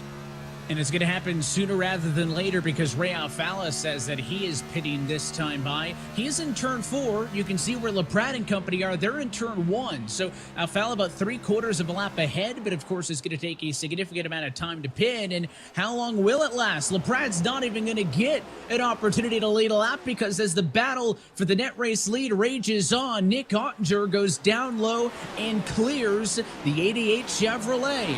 So Nick Ottinger, who pitted 4 laps later than what we saw out of Briar LaPrade, lost some of that immediate track position, was able to draft back up to him and pass him, and now Zelensky doing the same. So LaPrade certainly got track position right away by the short pit, but now the question is, Blake, you talk about that fall off happening quick. He's going to be on the back foot here for this run. How fall down will that 88 machine go on the ladder? Well, and for Briar LaPrade, he just wants to fall down to somewhere that's ahead of 22nd because that's where he was running long before we had this cycle of green flag pit stop. So he's going to be on the struggling end for a little bit, but I feel like with good track position, you see a lot of clean air here as this will eventually cycle out a battle for the eventual race lead once Alan Bose decides to come down pit road. Bobby Zelensky taking the fight to Nick Ottinger. He's got him clear off of 1 and 2. Got the spot off of turns 1 and 2, and Bobby Zelensky, can he hang on? Ottinger going to go back underneath for the crossover. First real fight that Nick Ottinger has had to deal with tonight. Zelensky pitted 1 lap later than Nick Ottinger did, so there's a slight advantage to the 18, and with all of that counter steer, Bobby Zelensky shakes off the counter punch, and Zelensky wins the battle against Ottinger for P2 at the moment. Again, still waiting on Alan Bose to come down pit road. He pitted on that early caution flag in this race and is still in the lead. Look back here in traffic, though, very different than the complexion up front. It is tightly contested here in the middle, some side by side. You got Donovan Strauss, Derek Bordeaux and company. This is all about 16th position, and now some 3-1 as well. Liam Brotherton going the wrong direction. That 2 Chevy lost a lot of speed on the outside in 4. He certainly did as we get the place seat on board going here with Brian Mercurio, part of that initial group that came down on lap 44. Thought it was going to pay some dividends, but again, you're running in about the 30th position. This is the gamble you take, and you see how much he's hanging on off of turn number 2 as he's just trying to not lose any more spots.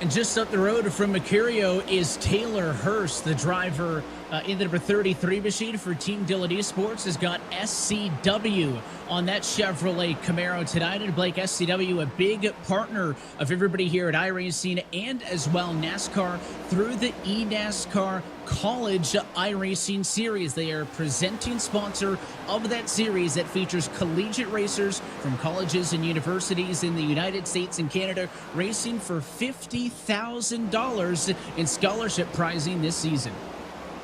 And what a great series that has been the eNASCAR College iRacing Series. Our buddy Colton Salick took the win in that first race at Daytona. And boy, Evan, they are getting hefty up here at the front. It was 3 wide for the lead and trouble in turns 3 and 4. One car is flipped on its lid. It's the number 42. Derek Justice is involved as well. A large crash, and boy, there's Michael Conti limping along around, and we'll have to see exactly what happened. Oh no, I think Derek Justice may have lost it on the apron, was letting the field by, scraped the apron, and collected a long list of cars that were innocent up the track. Yeah, that's it's a tough one to swallow for Derek Justice. Was not having a night that he wanted. Runner lap down, 36th position, and you're right. He tried to get out of the way, right? He goes to the apron to avoid the field. The problem is here. He's going to get a little bit onto the bank. It's going to spin the car, and he nicks the 4 machine on the way through. That damages Ryan Luza. Luza pushes up, takes Michael Conti into the outside wall. You talked about the car up and over. That was Derek Bordeaux on his lid. That one kind of came out of nowhere, and now all the race leaders who were just on pit road dive back in for service. We had this discussion pre-race, Blake, that pit strategy would almost be determined based on when those yellows fell. Drivers are going to want tires if they have opportunities to do so, and the second set of 3 available on pit road going to be burned under this yellow. Everybody in for 4 tires and fuel, and it looks like Zelensky, Bose, Ottinger, the first 3 off of pit road. The only driver to not pit appears to be Ray Alfalla, who pitted about 8 laps ago and is currently being scored as your new race leader. Oh boy, what a big call there for Alfalla, whose tires aren't going to be worn, but this is Atlanta Motor Speedway, Evan. Any amount of tire wear is going to be significant. He stays out, and also this caution, a godsend for Alan Bose, who will retain his place in the top 3, James Pike. He will indeed. It's a big break for him. However, this caution was not a big break for Junior Motorsports' Michael Conti. Michael, is there anything you could have done differently to avoid that, or is that just a product of hard racing? I don't really know what to say about that. I don't have much positive to say right now, so we'll just leave it at just a very unfortunate wreck. It looked like we had a lap car on the bottom, and he misjudged his speed into the corner and took out some guys up front. So that's pretty bad, but just happy we've got a win for our WR1 number 8 Junior Motorsports team, and just got to root on our teammate here, Breyer, and go into Richmond and hope that doesn't happen again. It's pretty crazy. How much does having the win already in the bag change the way you sort of see this in approach Richmond? Well, I'm laughing in disbelief right now of what just happened. I can tell you if I did not have the win, I would not be laughing. It would be the opposite reaction. So very thankful we got the win at Vegas. We had some really good speed here tonight, so everything's still good, still positive, and we'll try to get one more in Richmond. But that was just crazy. All of a sudden, I was head on into the wall after getting slammed. So that's never happened to me before, but I guess tonight was the night for it. Stuck up on the outside and not much that he could have done, Blake. Really, really tricky moment there for Michael Conti. It certainly was, and man, I just feel for the drivers who were taken out there, and you know, I'm going to come clean here. I did the exact same thing in 2010, Evan. It's not fun. I know that Justice obviously doesn't feel well right now, and I'm sure Colin Bowden doesn't either, James Pike. We had the E-Racer driving with us. Colin, you almost had that miss. What did you see from your perspective? Well, we should be up there with Ottinger. The pit stop, I just got held in my box for 3 seconds for no reason after I was done pitting, but it was what it is, part of it. Then they started crashing, and I just went low, and I think Connie let off the brakes, and I just absolutely clobbered them. I mean, just back there with the squirrels, you're going to get your nuts busted sometimes, and that's what happened. But ate it. I think we had a good shot to run top 10, maybe top 5 if things went our way there, and just did not have the brakes we needed.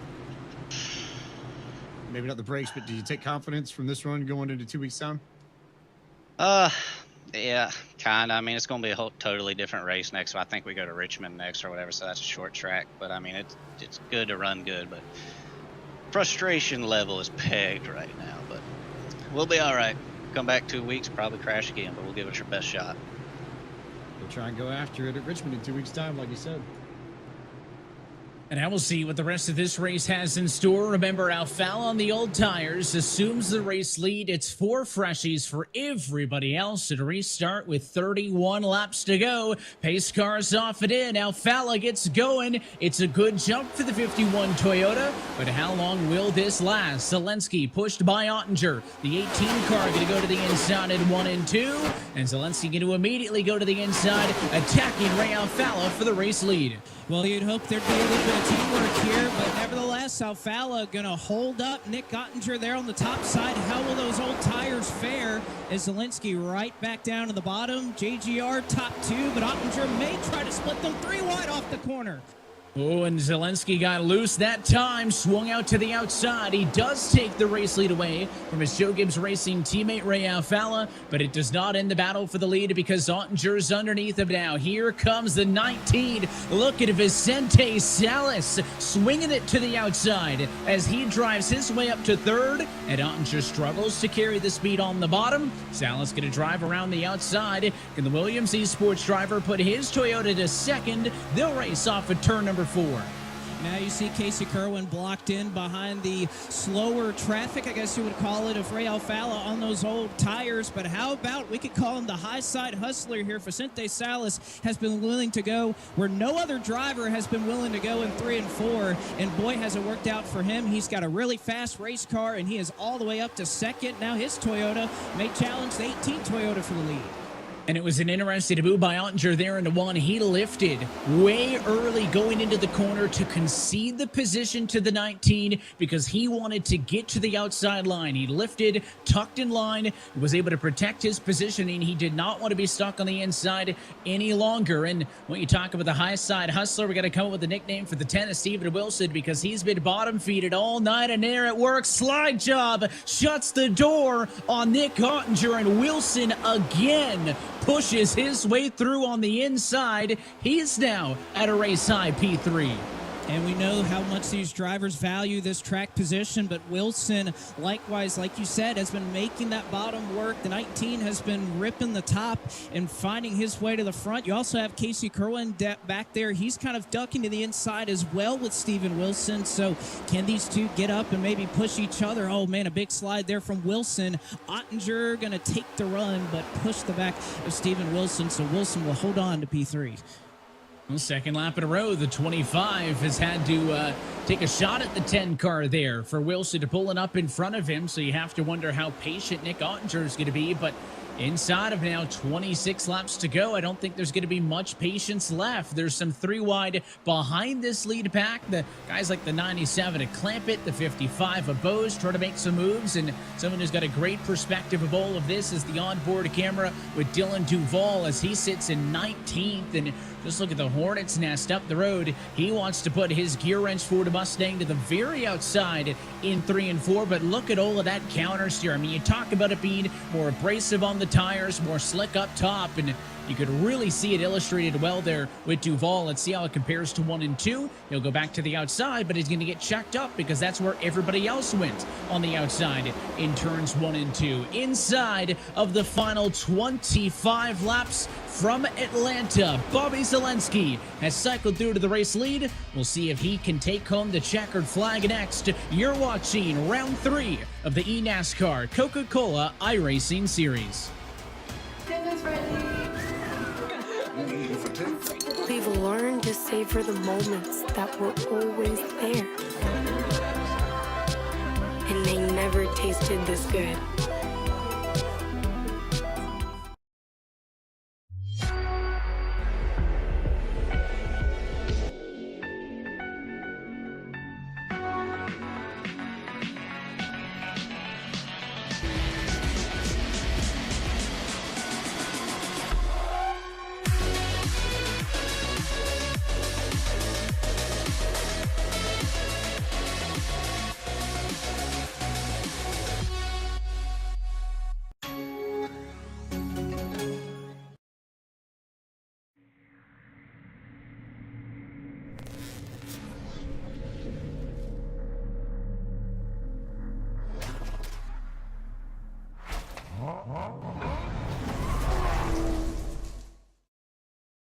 Hey, can we show you something? I'll allow it.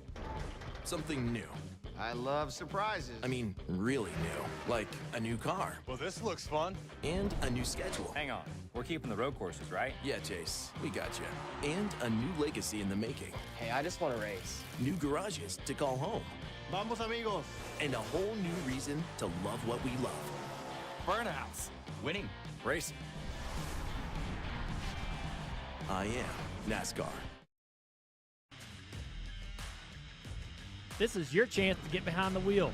The opportunity to race just like the pros. From the grassroots levels, where we all got our start, to the most popular race cars on the planet. From the fairgrounds of Nashville to the high banks of Daytona, to tracks that will never be forgotten. Realistic driving, intense competition, all from the comfort of your own home. This is the ultimate motorsports simulation. This is iRacing.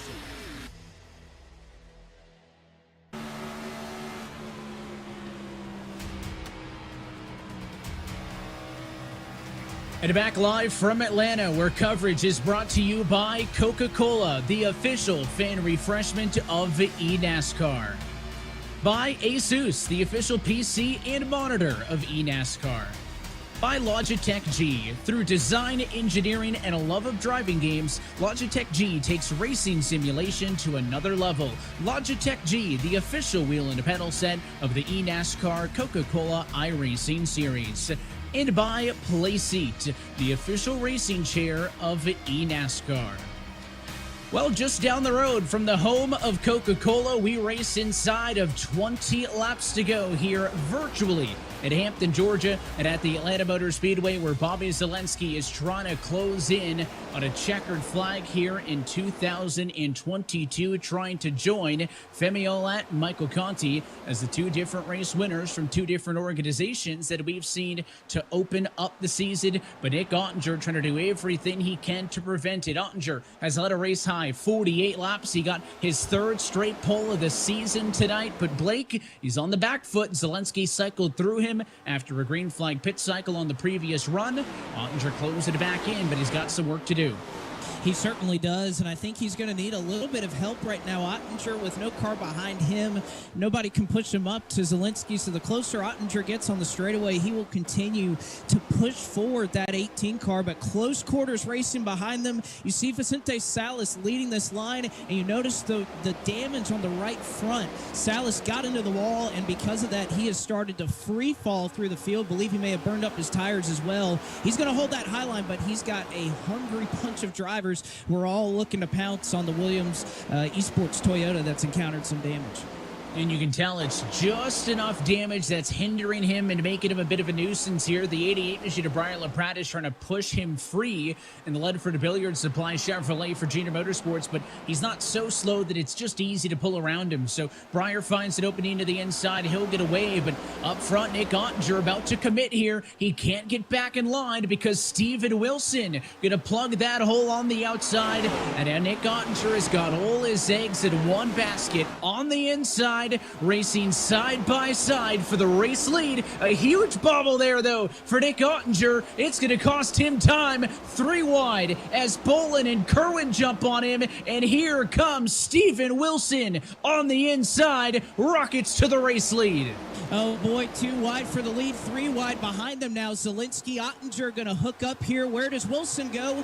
Big wiggle out of Zalenski as he gets sandwiched between 2 cars, but Steven Wilson, the last couple of laps, been the fastest car on the racetrack.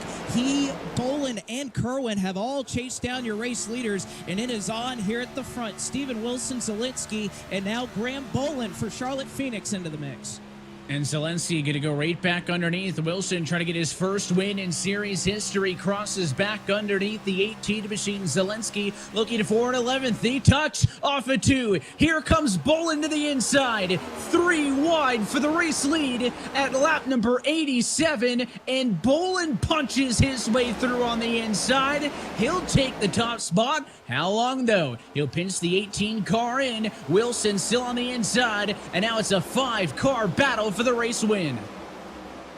And Graham Bolin to the race lead. Joining the party, though, how about Casey Kerwin and Matt Bussa, who have found their way up into this 5 or 6 car battle for the race lead, as Bolin is able to build up a lead of a couple of car lengths, but Zelensky, now Kerwin going to take it to the middle, 3 wide, mere feet off of one another.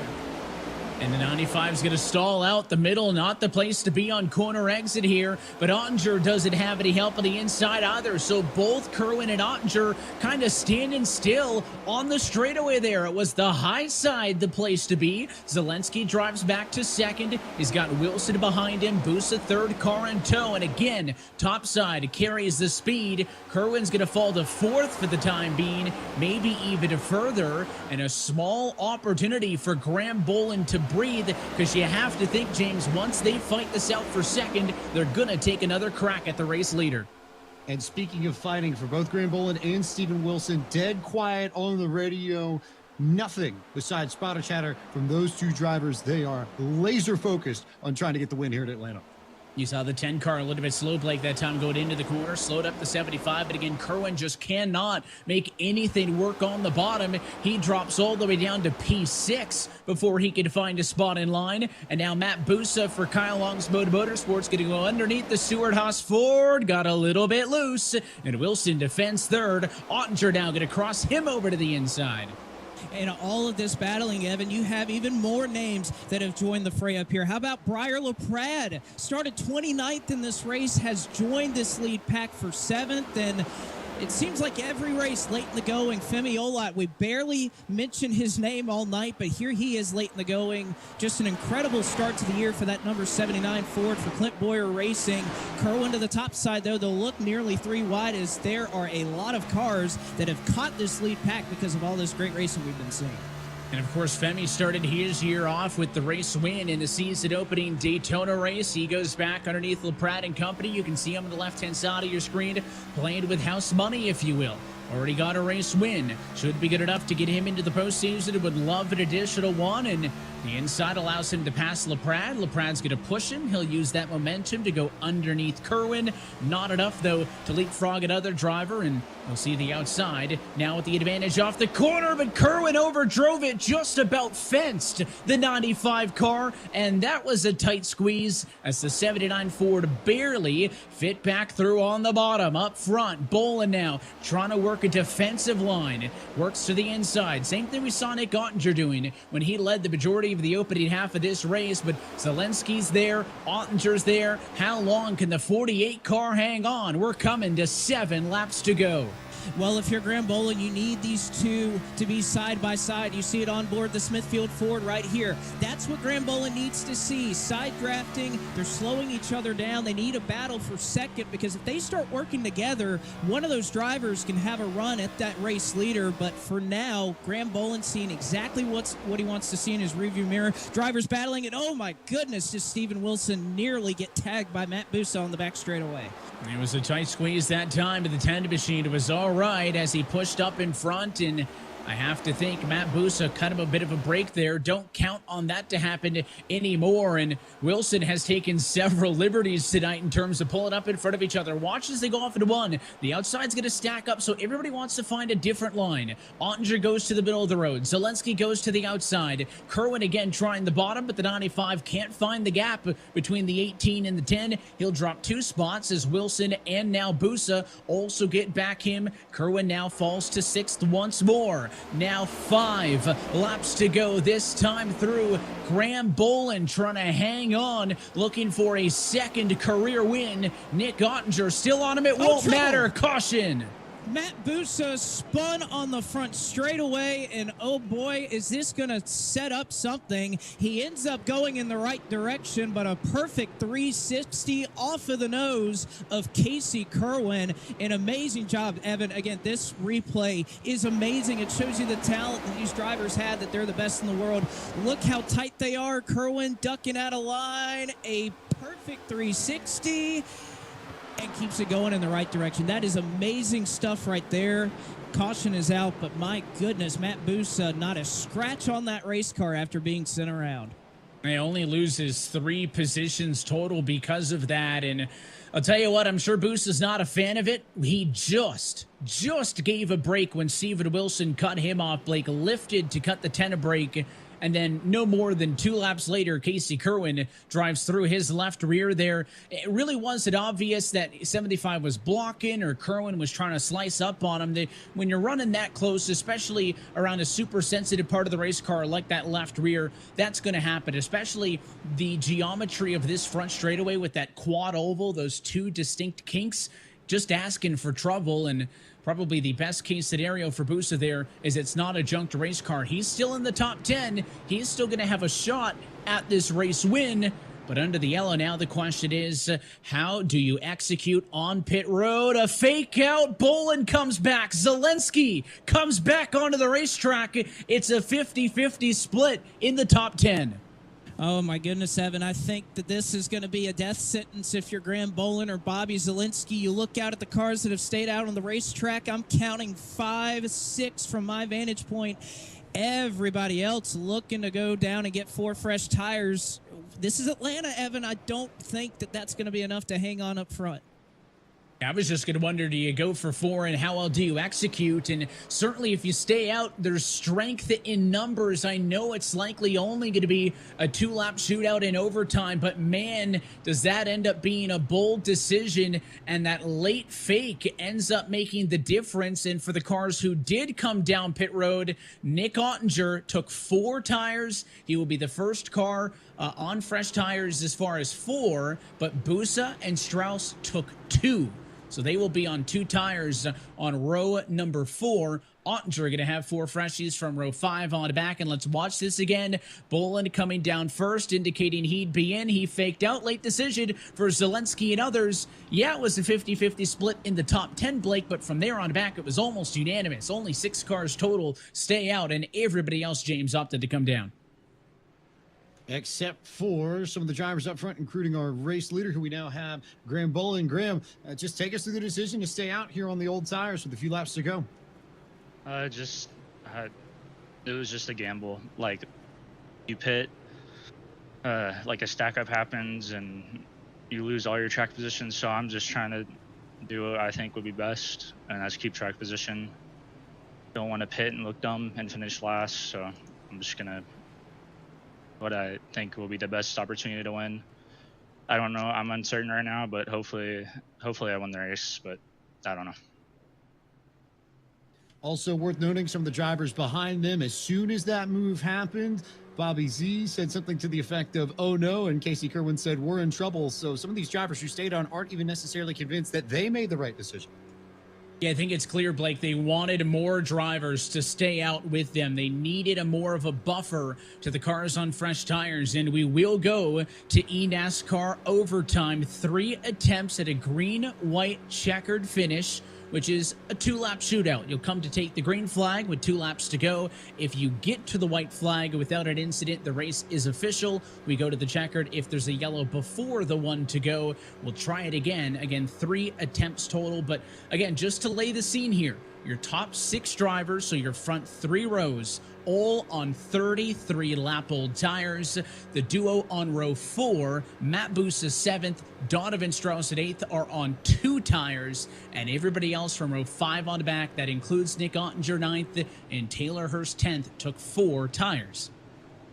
Oh, my goodness, Evan. I really think if you're Mitchell DeYoung, Femi Olot, these last drivers that ended up taking 4, the fall-off is so significant. We were starting to get into the 32-second bracket when we had that caution, and these drivers will open up in the draft at about a low 31, a high 30, about a 30.9. So you got guys that are going to be a second and a half faster behind you.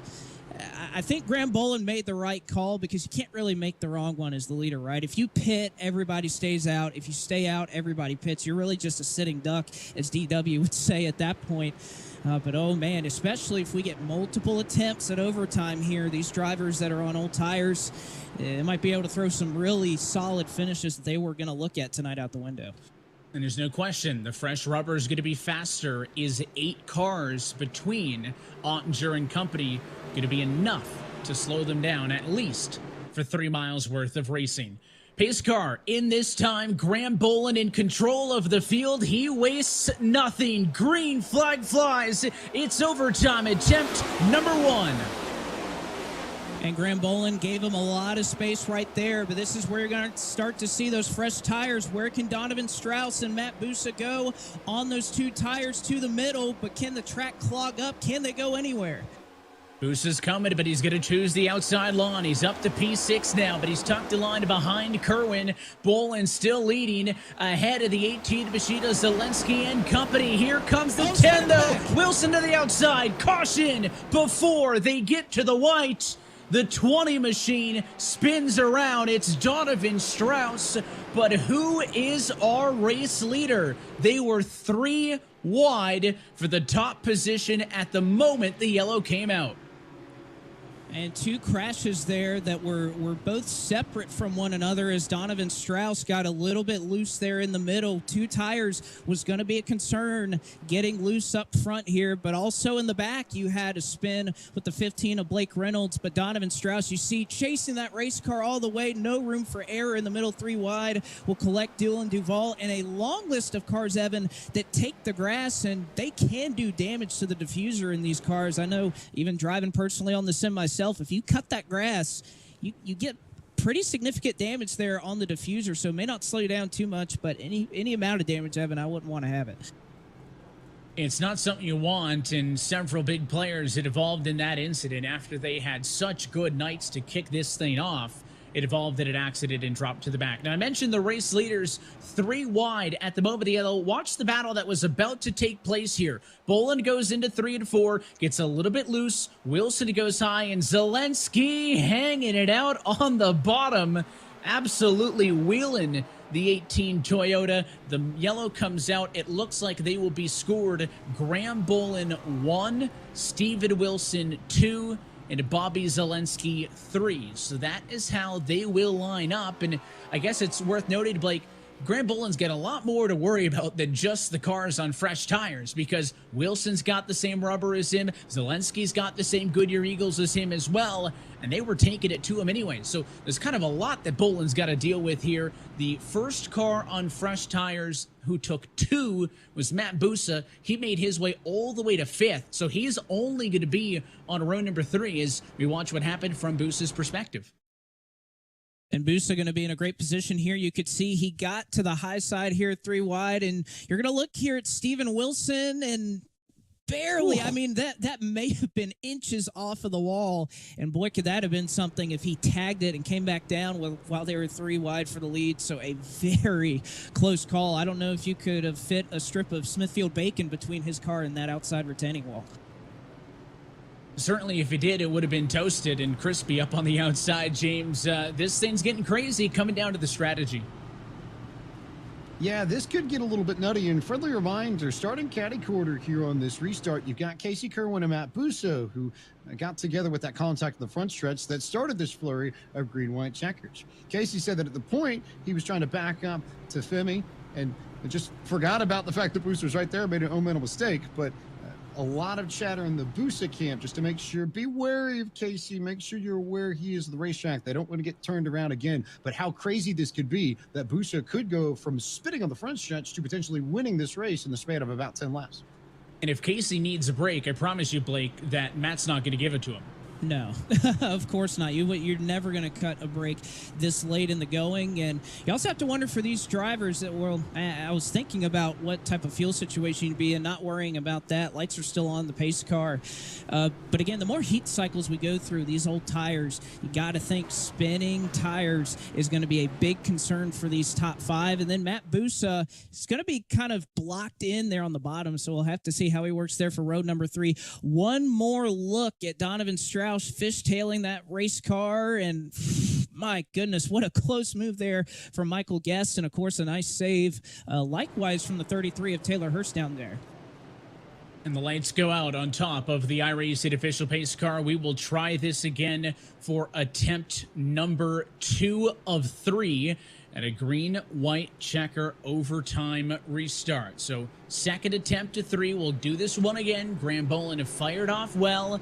The fresh rubber didn't make a ton of headway just because the track was so clogged up, Blake. Again, Bussa on 2 tires gets to 5th. First car on 4 is Ottinger, but he only went from P9 to P8. If you're Nick Ottinger here, I think he's in the best position. I think Bussa being on the bottom, you're going to have to make it 3 wide or try something into turn 1. But if you're Ottinger, you can go to the middle if they clog up the high side. You have a lot more options if you're on the high side, basically, if you're Nick Ottinger. So I really like the position he's in. And then you have the likes of Taylor Hurst, Briar LaPrade, and Michael Guest behind him, who are also on 4 fresh Goodyear Eagles.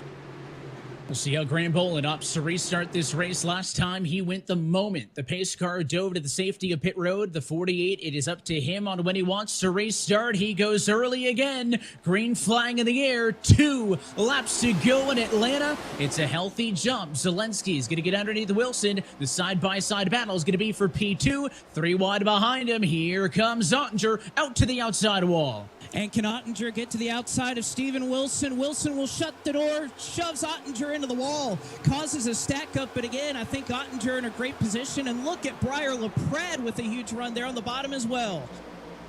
3 wide in traffic. Kerwin bobbles. He slides back. They hang on. Here comes Wilson underneath Bolin. White flag in the air. This race is official. 4 cars in the hunt. And Graham Bolin knows he has to block Ottinger as they're 4 wide behind him. Ottinger slides through turn 2. He hangs on. Wilson up the racetrack. Here comes Matt Bussa on the bottom.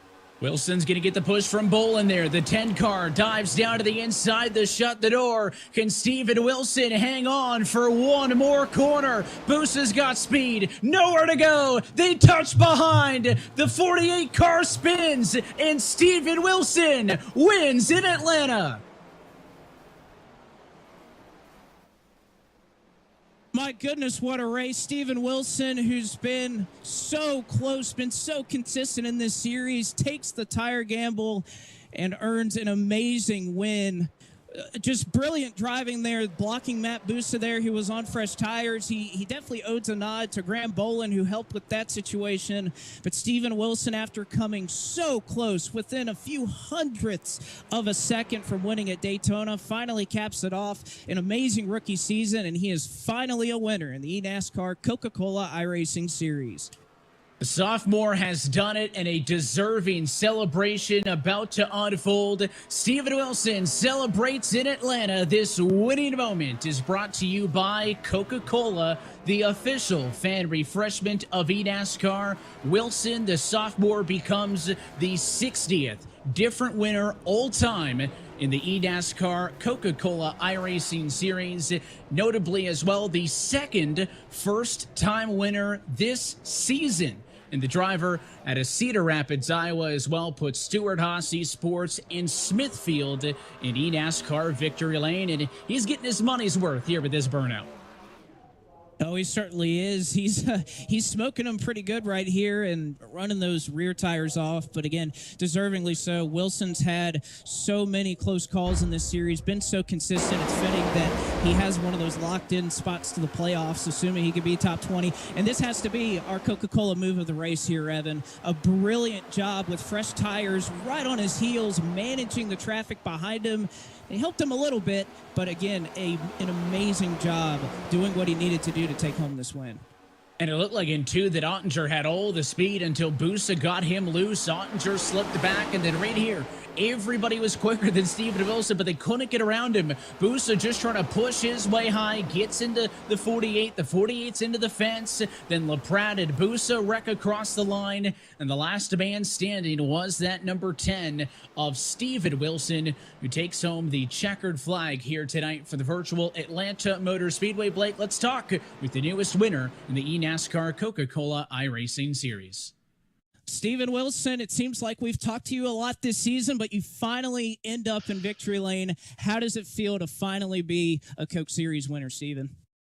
Oh, it feels awesome, Blake. I got to thank everyone who got me here, everybody from Dead Zone. I said it in the channel. Dustin Houston wouldn't be here without those 2 guys working on sets.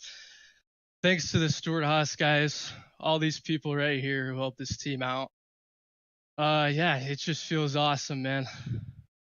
It certainly does. And, well, tell me what's going through your mind. You end up making the call to stay out on old tires, and you see all but about 5 or 6 cars go down pit lane. What's going through your mind at that point? Are you thinking maybe not even a win? Are you thinking about hanging on, or do you think victory lane was still within your grasp?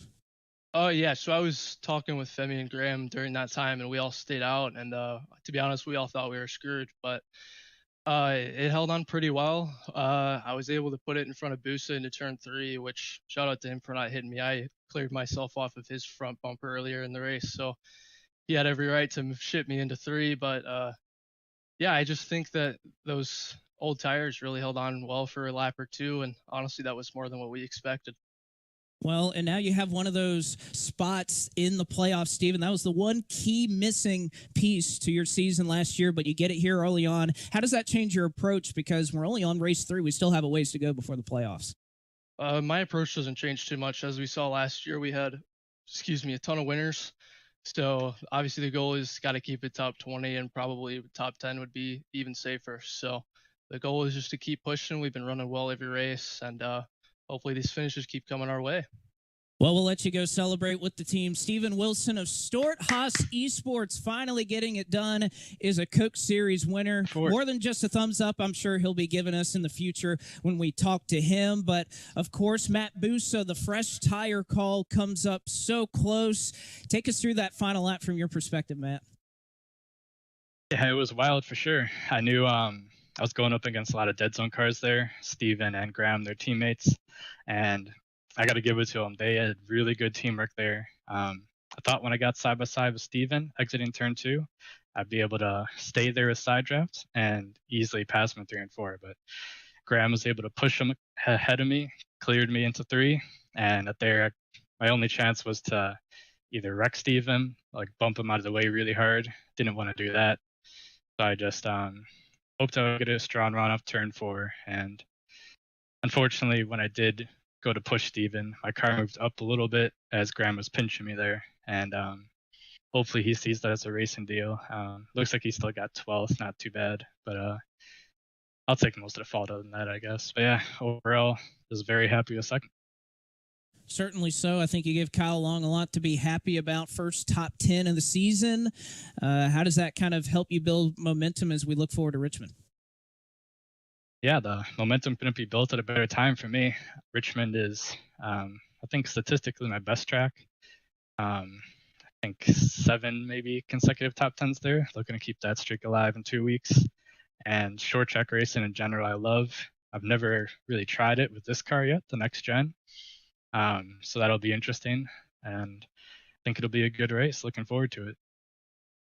Well, Matt, congratulations on finishing second tonight. A job well done, and we'll look forward to seeing more of you. Obviously started second, so we'll be seeing you around.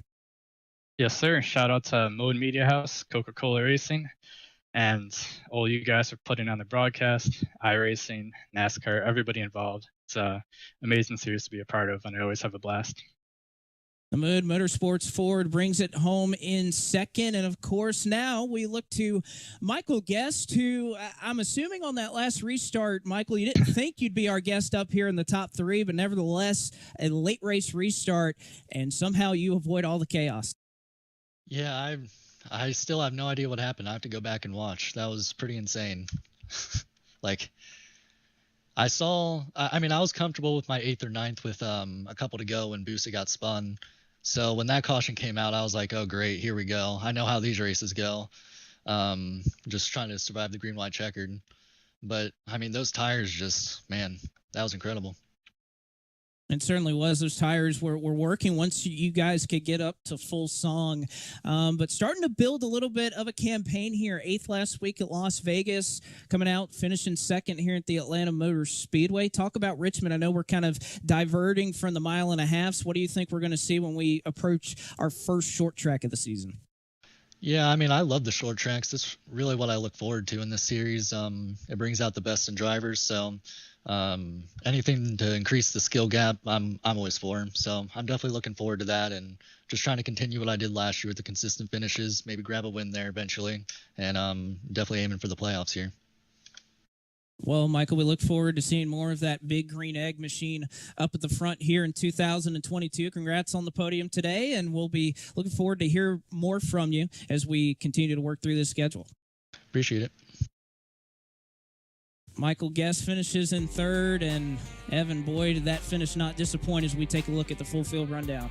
It was another thriller here in 2022 as we take a look at our Coca-Cola full race results. Steven Wilson gets the win tonight for Seward Haase Sports, again the first of his career, and leads a Ford 1-2-3 ahead of Matt Bussa and Michael Guest. Nick Ottinger also close again after having another great night of speed. He finishes fourth ahead of Brian LaPrade. Bobby Zelensky slides Logan to clamp it down into the number 7 position with Kerwin DeYoung and Leahy the top 10. Well, looking through this field, Brian Mercurio definitely needed a solid run. Tough luck there from Graham Bolin. We heard the apology from Matt Bussa. Salas, a tough effort there. He was so strong throughout the race, running there in the top 5 late in the going. Unfortunate to see a bad finish befall him. And, of course, a lot of drivers who weren't able to make it to the finish line tonight, having a long line of cars, got taken out early in this one. It certainly had its moments of chaos, including that whole final run to the end, 2 looks at an overtime restart finish, but it also had plenty of green flag racing to Blake, and a lot of drivers wanted to get a lot out of this because you heard it with some of those that wrecked out. They don't know how confident they can be with having speed tonight because it is a whole new challenge in 2 weeks' time. We head to the virtual Richmond Raceway. It'll be our first dab on a short track here in 2022.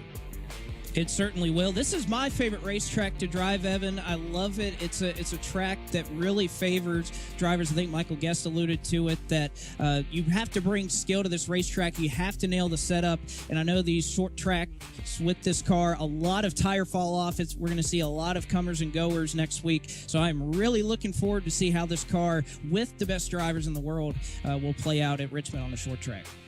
And this season starting to, much like we saw last year, so much level of competition across the field. 3 races, 3 different winners, 3 different teams represented in victory lane so far. Again, this is still a learning process. These drivers are still learning these next-gen cars, but I think we're kind of at the point, like, we can't really say we're that earlier in the year anymore, right? We're getting into month number 2. We're getting into different kinds of racetracks. We're starting to see very clearly these drivers, these teams maybe have an upper hand. They're learning this thing a little bit quicker, and that's going to be big as we get to the middle portion of the year. Certainly will, Evan.